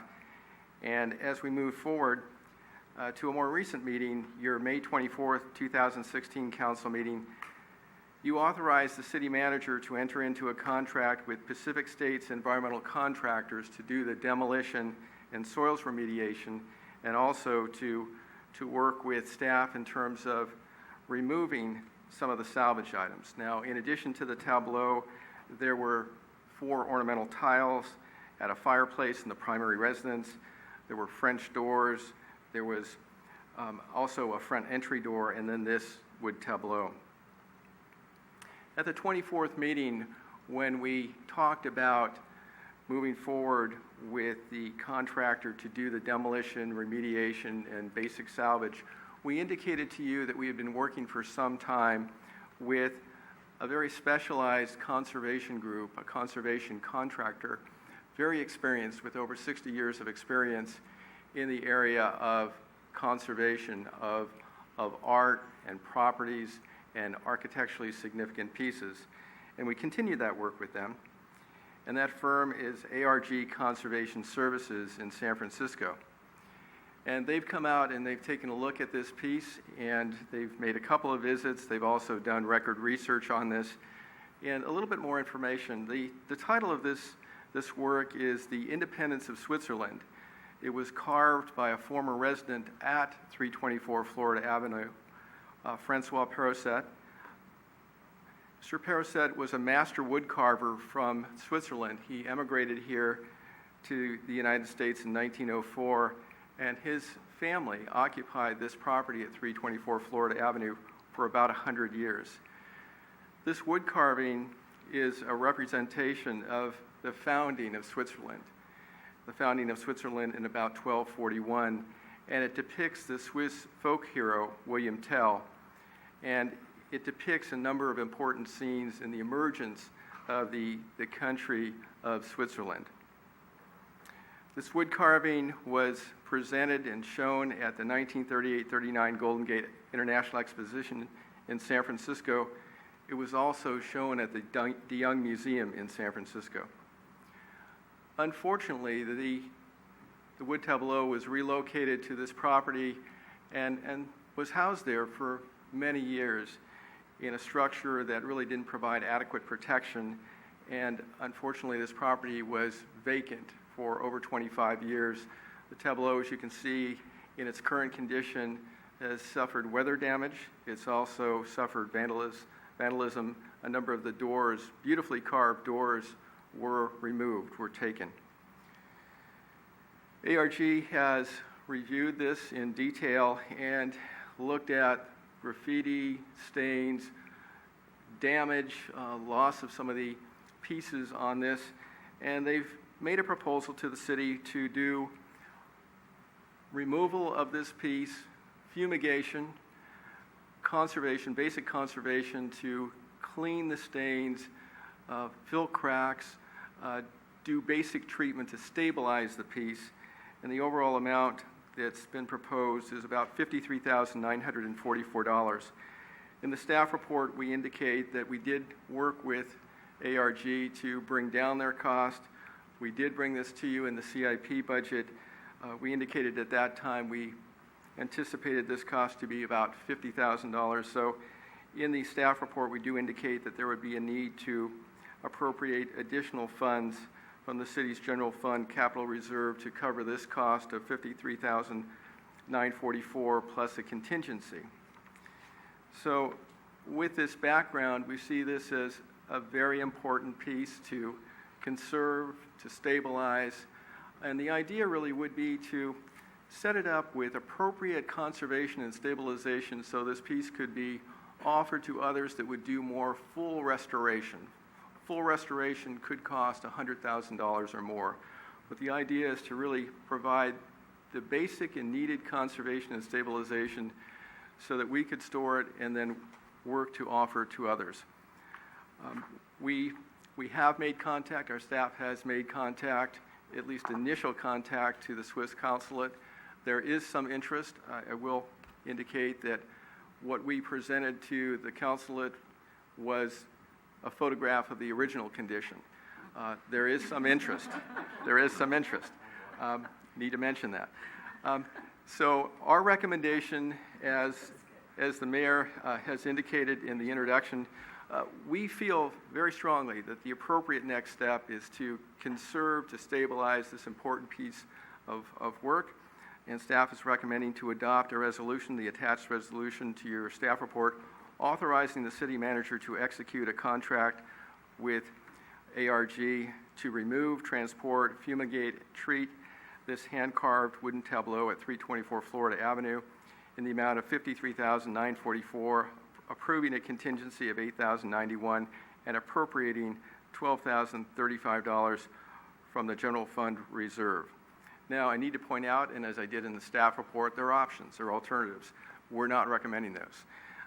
One would be to simply fumigate this piece and bring it back to the city, but it really wouldn't be treated, stabilized, cleaned, and in a position really to present and show to interested parties, including perhaps the Swiss consulate. Obviously, you could direct us to go out. We've had some initial conversations with ARG. They've indicated that full restoration could be over $100,000, so that would be yet another option.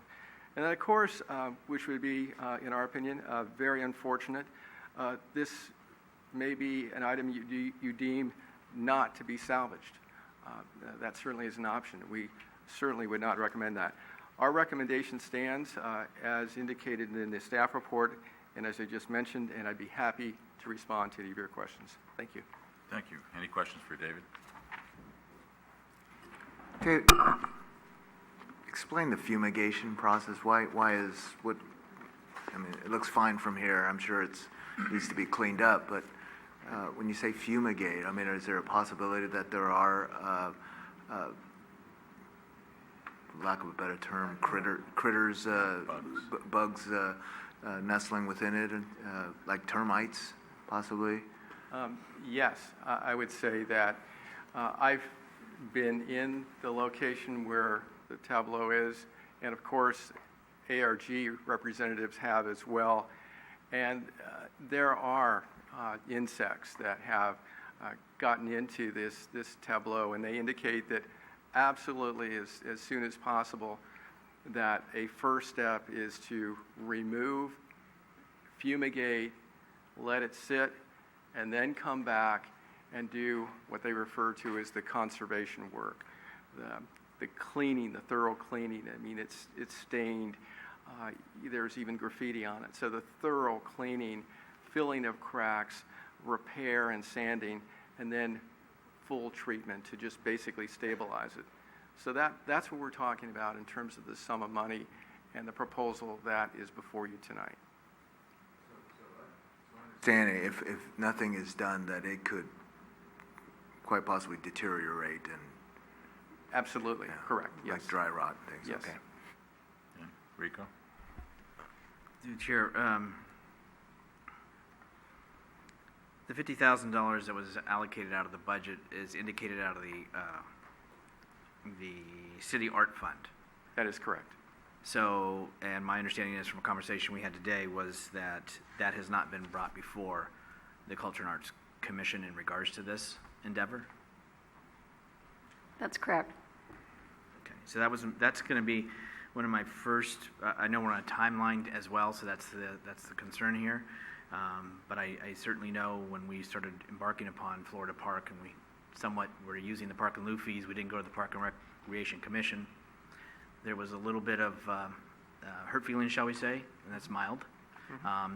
If this is where we're allocating money from and we haven't even talked to them about being a part of the project, I know we have the ultimate say, I understand that, but we certainly look to them for their leadership and guidance. Also, once the project's done, my understanding is it's going to be stored in a maintenance yard. We've done that once before with art, and we don't have that anymore. So I'm very concerned as far as what's our plan. We want to take it. Somebody had asked me, the mayor had asked me, have I seen it? I have not physically seen it. I do understand that it's beautiful. So we spend the money, and we put it in a maintenance yard. For how long? And we hope, based on your original rendition that you sent to the Swiss consulate, that they might be interested. And then they would pay for it to be taken and then even brought to further beauty. But I don't see and understand truly a plan and how long. I know you need to get it out of there because of demolition, but really this project's been going on for some time. So to me, we're no closer to a plan than I last sat here and said, what are we doing with the piece? Other than what you've described. So if I could just explain the current plan, per se.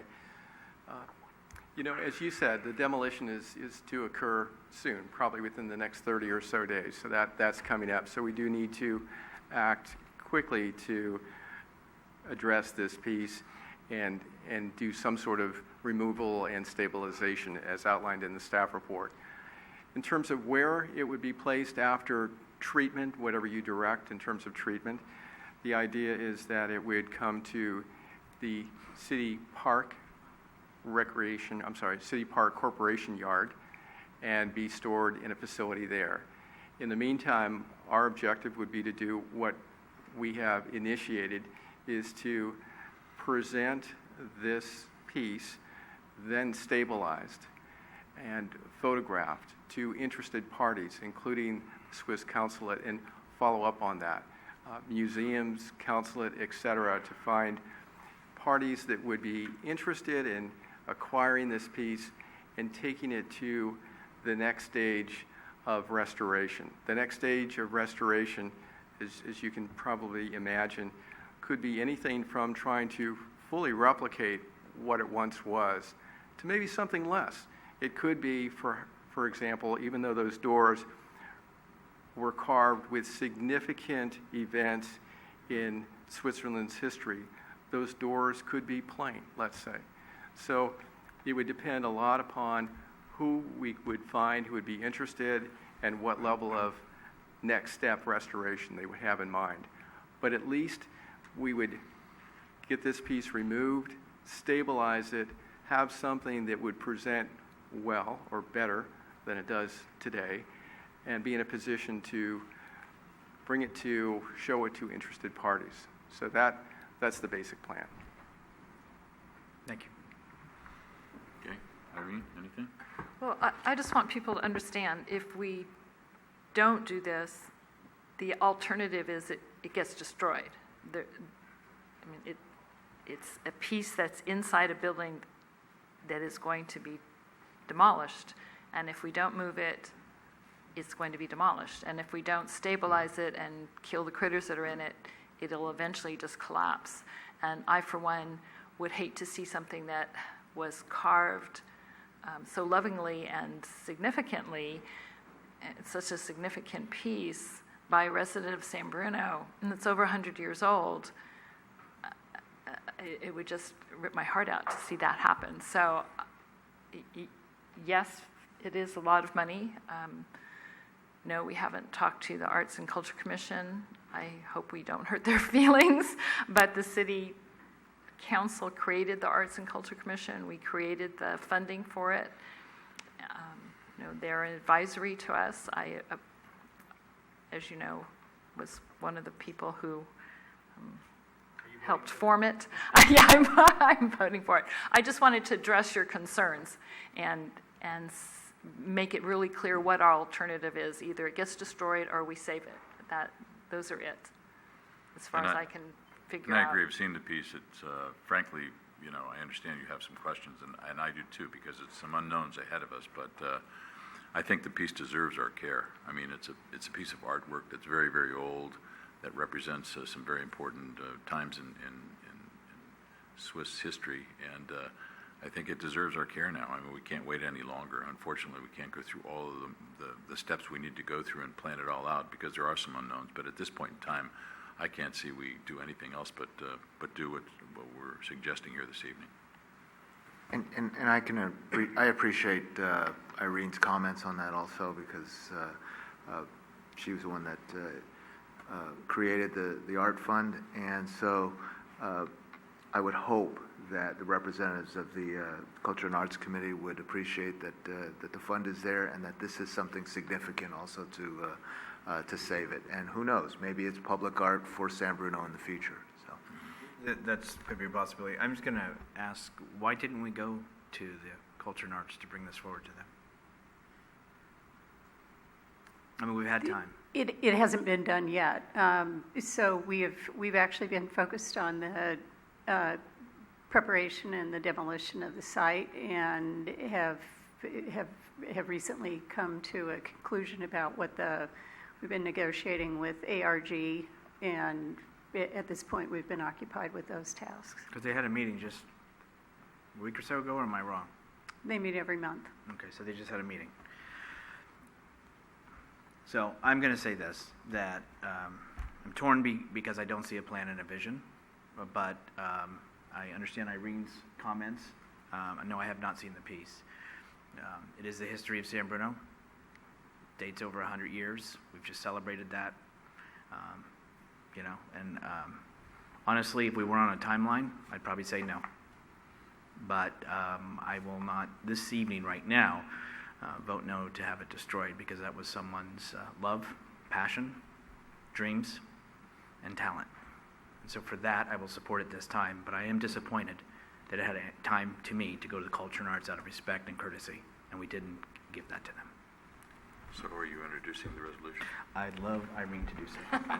I will introduce the resolution. with apologies to the Culture. Councilmember O'Connell. Yes. Aye.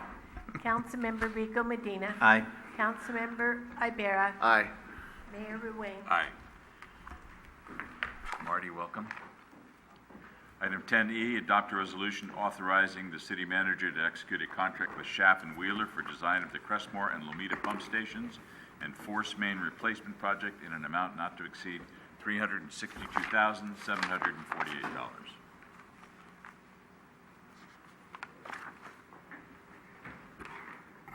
Good evening, Honorable Mayor and members of the City Council. As part of the cease and desist order with the Regional Board and consent decree with San Francisco Baykeeper in 2011, the city is required to implement a number of projects to reduce sanitary sewer overflows by July 2018. The city has 6 sanitary sewer pump stations that are operated and maintained by the city, and has scheduled the replacement of these pump stations in the capital improvement program to meet the consent decree requirements. So a couple of months ago, staff came to council for final acceptance of the Olympic Pump Station Improvements Project, and staff will also be coming to council next month to award the construction phase, the construction contract for the Spyglass Pump Station Improvements Project. This item in front of you tonight is for the design services of 2 other sewer pump stations, Crestmore and Lomita. The Crestmore Pump Station was constructed around 1964, and it's located near the intersection of Crestmore Drive and Oxford Lane. Here are some of the pictures of the pump station. The pump building is located behind the backup walk, as you can see there. On the top picture, a generator is located on one section of the building that shows on the bottom left-hand corner, and the pumps are located in the adjacent area. As for Lomita Pump Station, was constructed around 1960, and is located near the intersection of San Antonio Avenue and Santa Helena Avenue. And the pump station and generator are all enclosed within the chain link fence.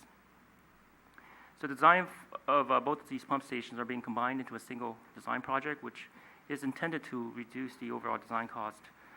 Both of these facilities will be upgraded with new pumps, electrical components, and generators. The pump station will include a new wet well, which is a holding basin for sewer and pumps, submersible pumps, that matches the city's design at other pump stations. And to eliminate large solids from entering the wet well, a grinder is also included, which will increase the longevity of the pumps. And along with the upgrade of the pump station, the force main, which is a pressurized pipeline that moves sewer by pumping, is also being replaced. And the city issued a request for proposal for professional services, engineering design services, for the project in July of this year, and received 3 proposals. The proposals were evaluated to determine what the qualifications of the project manager and team, and the firm's experience related to the design of these pump stations, and the overall understanding of the project.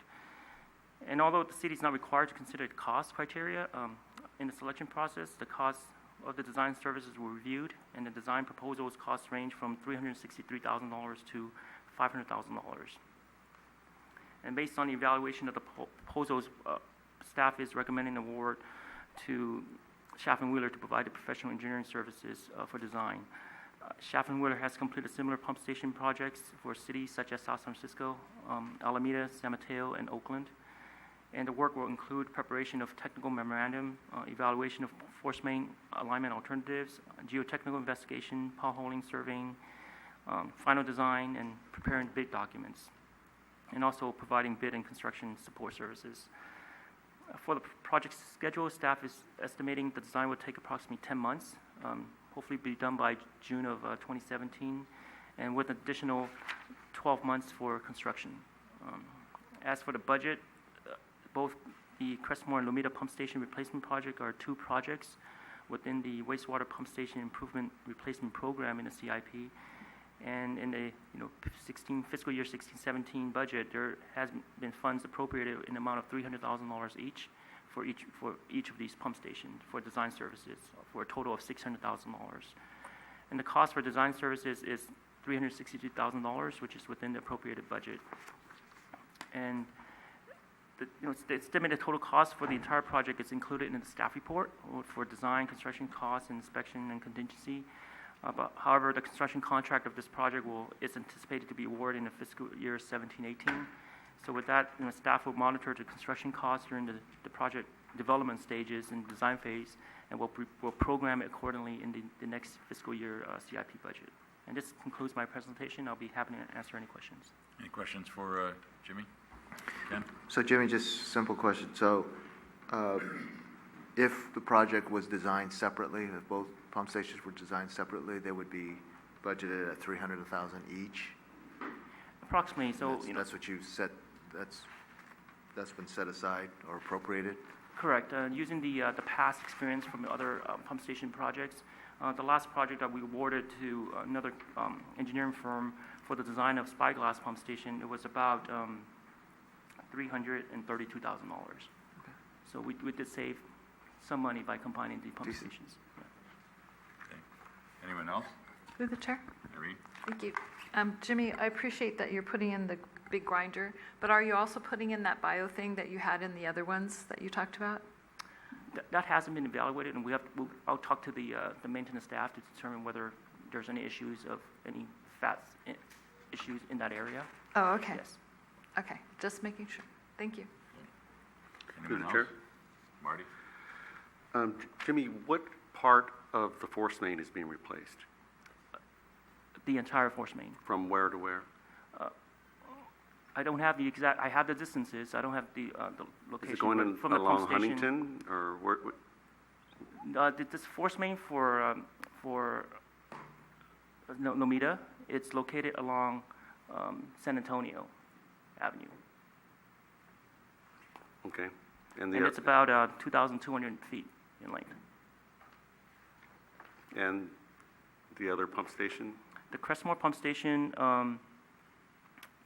the force main is along Crestmore Drive. It's about 647 feet. Okay. Just curious, I wasn't sure which way the sewer went on that project. Okay, any other questions? Action by the council? I'll adopt the resolution. Councilmember Ibera. Aye. Councilmember O'Connell. Aye. Councilmember Rico Medina. Aye. Vice Mayor Marty Medina. Aye. Mayor Ruane. Aye. Item 10F, to adopt a resolution authorizing the city manager to execute an agreement with Economic and Planning Systems, Inc., EPS, for the preparation of a development impact fee study in the amount of $63,735 and reappropriating a carryover of $100,000 from the fiscal year 2015-16 budget. Angela? Good evening, Mayor and members of the council. If it's all right with you, I would like to present for items F and G together, just because they're so closely related. So I don't know if you need to set. Is that all right with everyone? Yeah, okay. Good. Okay. As part of a proactive approach to address funding for public infrastructure, the city issued a request for proposals for a development impact fee study.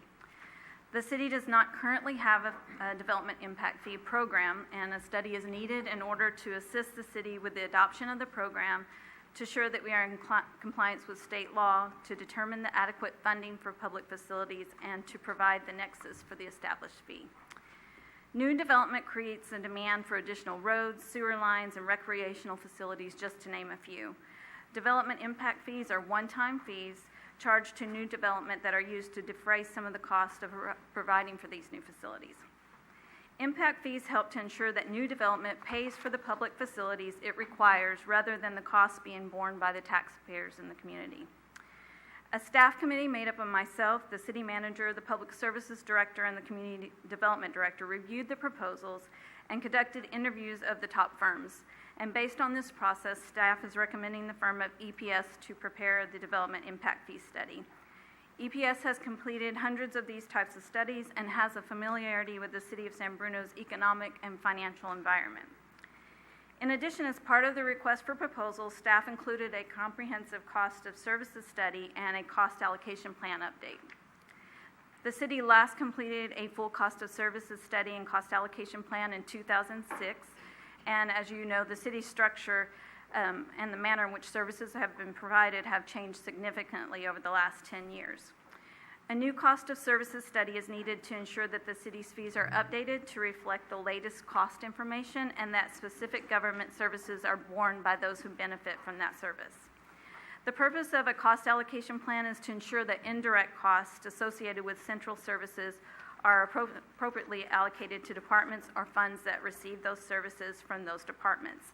An example would be the cable fund. If it were its own independent entity, it would have to hire its own accountant. Instead, finance department provides that function for cable, so we have to allocate that through the cost allocation plan.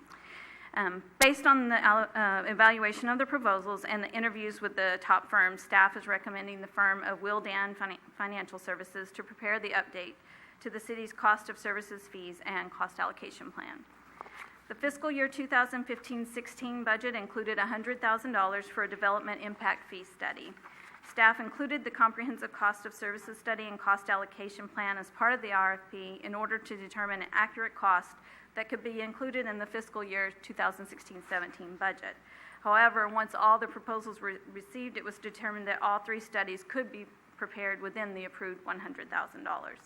If approved tonight, it is anticipated that the consultants will begin working on the studies in the next few weeks, and it should take approximately 4 months to complete, with the final studies being brought to the City Council for approval in the beginning of 2017. Tonight, staff is requesting approval of the carryover of $100,000 from fiscal year 2015-16 budget to 16-17. The approval of the firm EPS to prepare a development impact fee study for approximately $63,735, and the approval of the firm Wildan Financial Services for the preparation of a comprehensive cost of services study and cost allocation plan for the total amount of $35,795.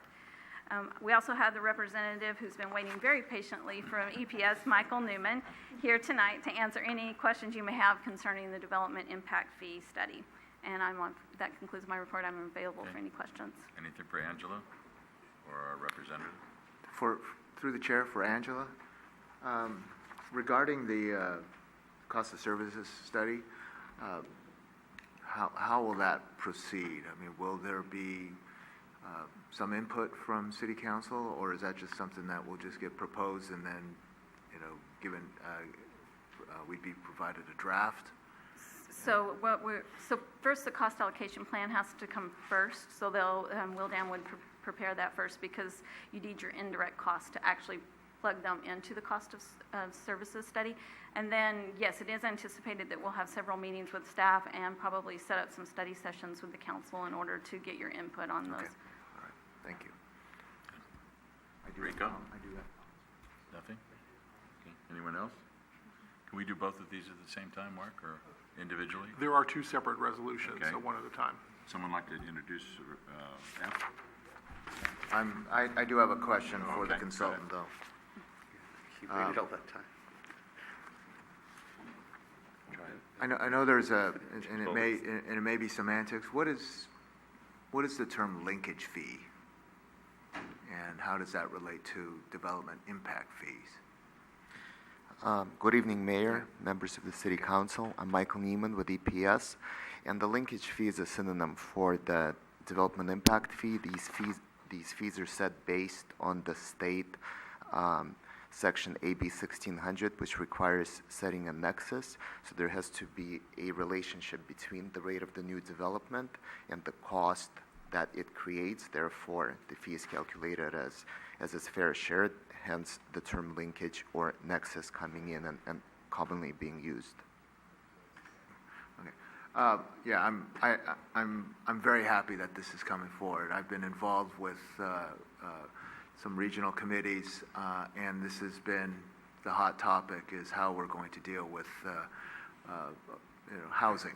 I mean, it doesn't even necessarily even have to be affordable housing, but how are we going to fund housing, and how are we going to incentivize developers during this good time to contribute to that. So I'm very happy that community development and the director got this forward. I mean, I looked at the date of the Nexus study, and it is March of 2016. So I think we're in a timely fashion. So I would like to introduce the resolution for the development impact fee study. Councilmember Ibera. Aye. Councilmember O'Connell. Aye. Councilmember Rico Medina. Aye. Vice Mayor Marty Medina. Aye. Mayor Ruane. Aye. So, I would now introduce. I'm sorry, could I just make a quick clarification related to the council member's comment just now? We will be coming forward with fees related to the Nexus study that was completed by the county, and that will relate to housing development and the production of affordable housing.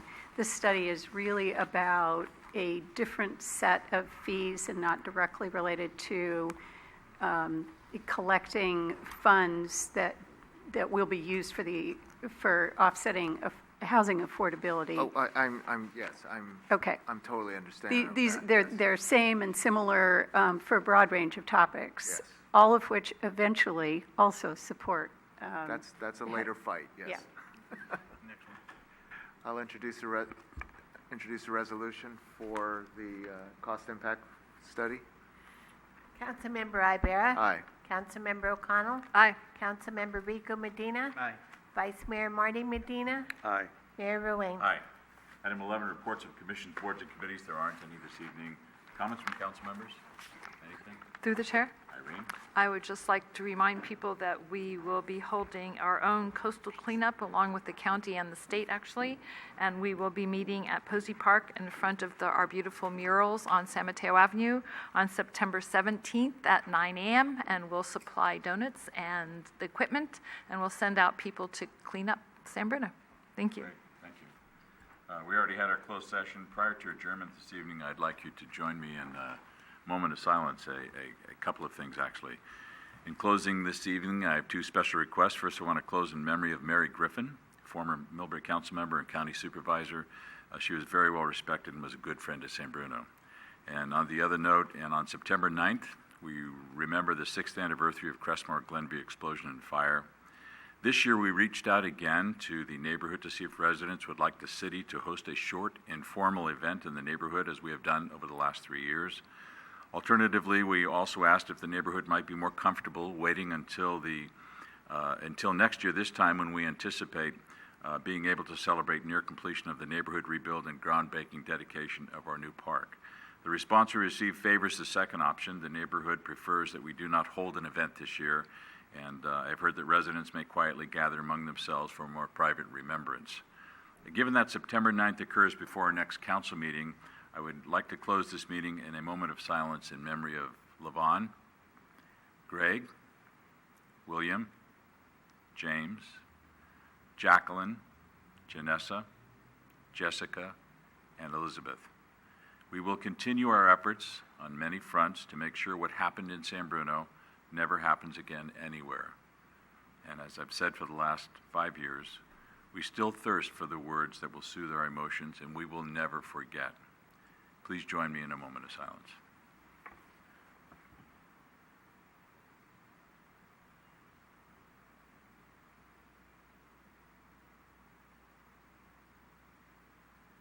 Thank you very much. This meeting is adjourned until September 13th.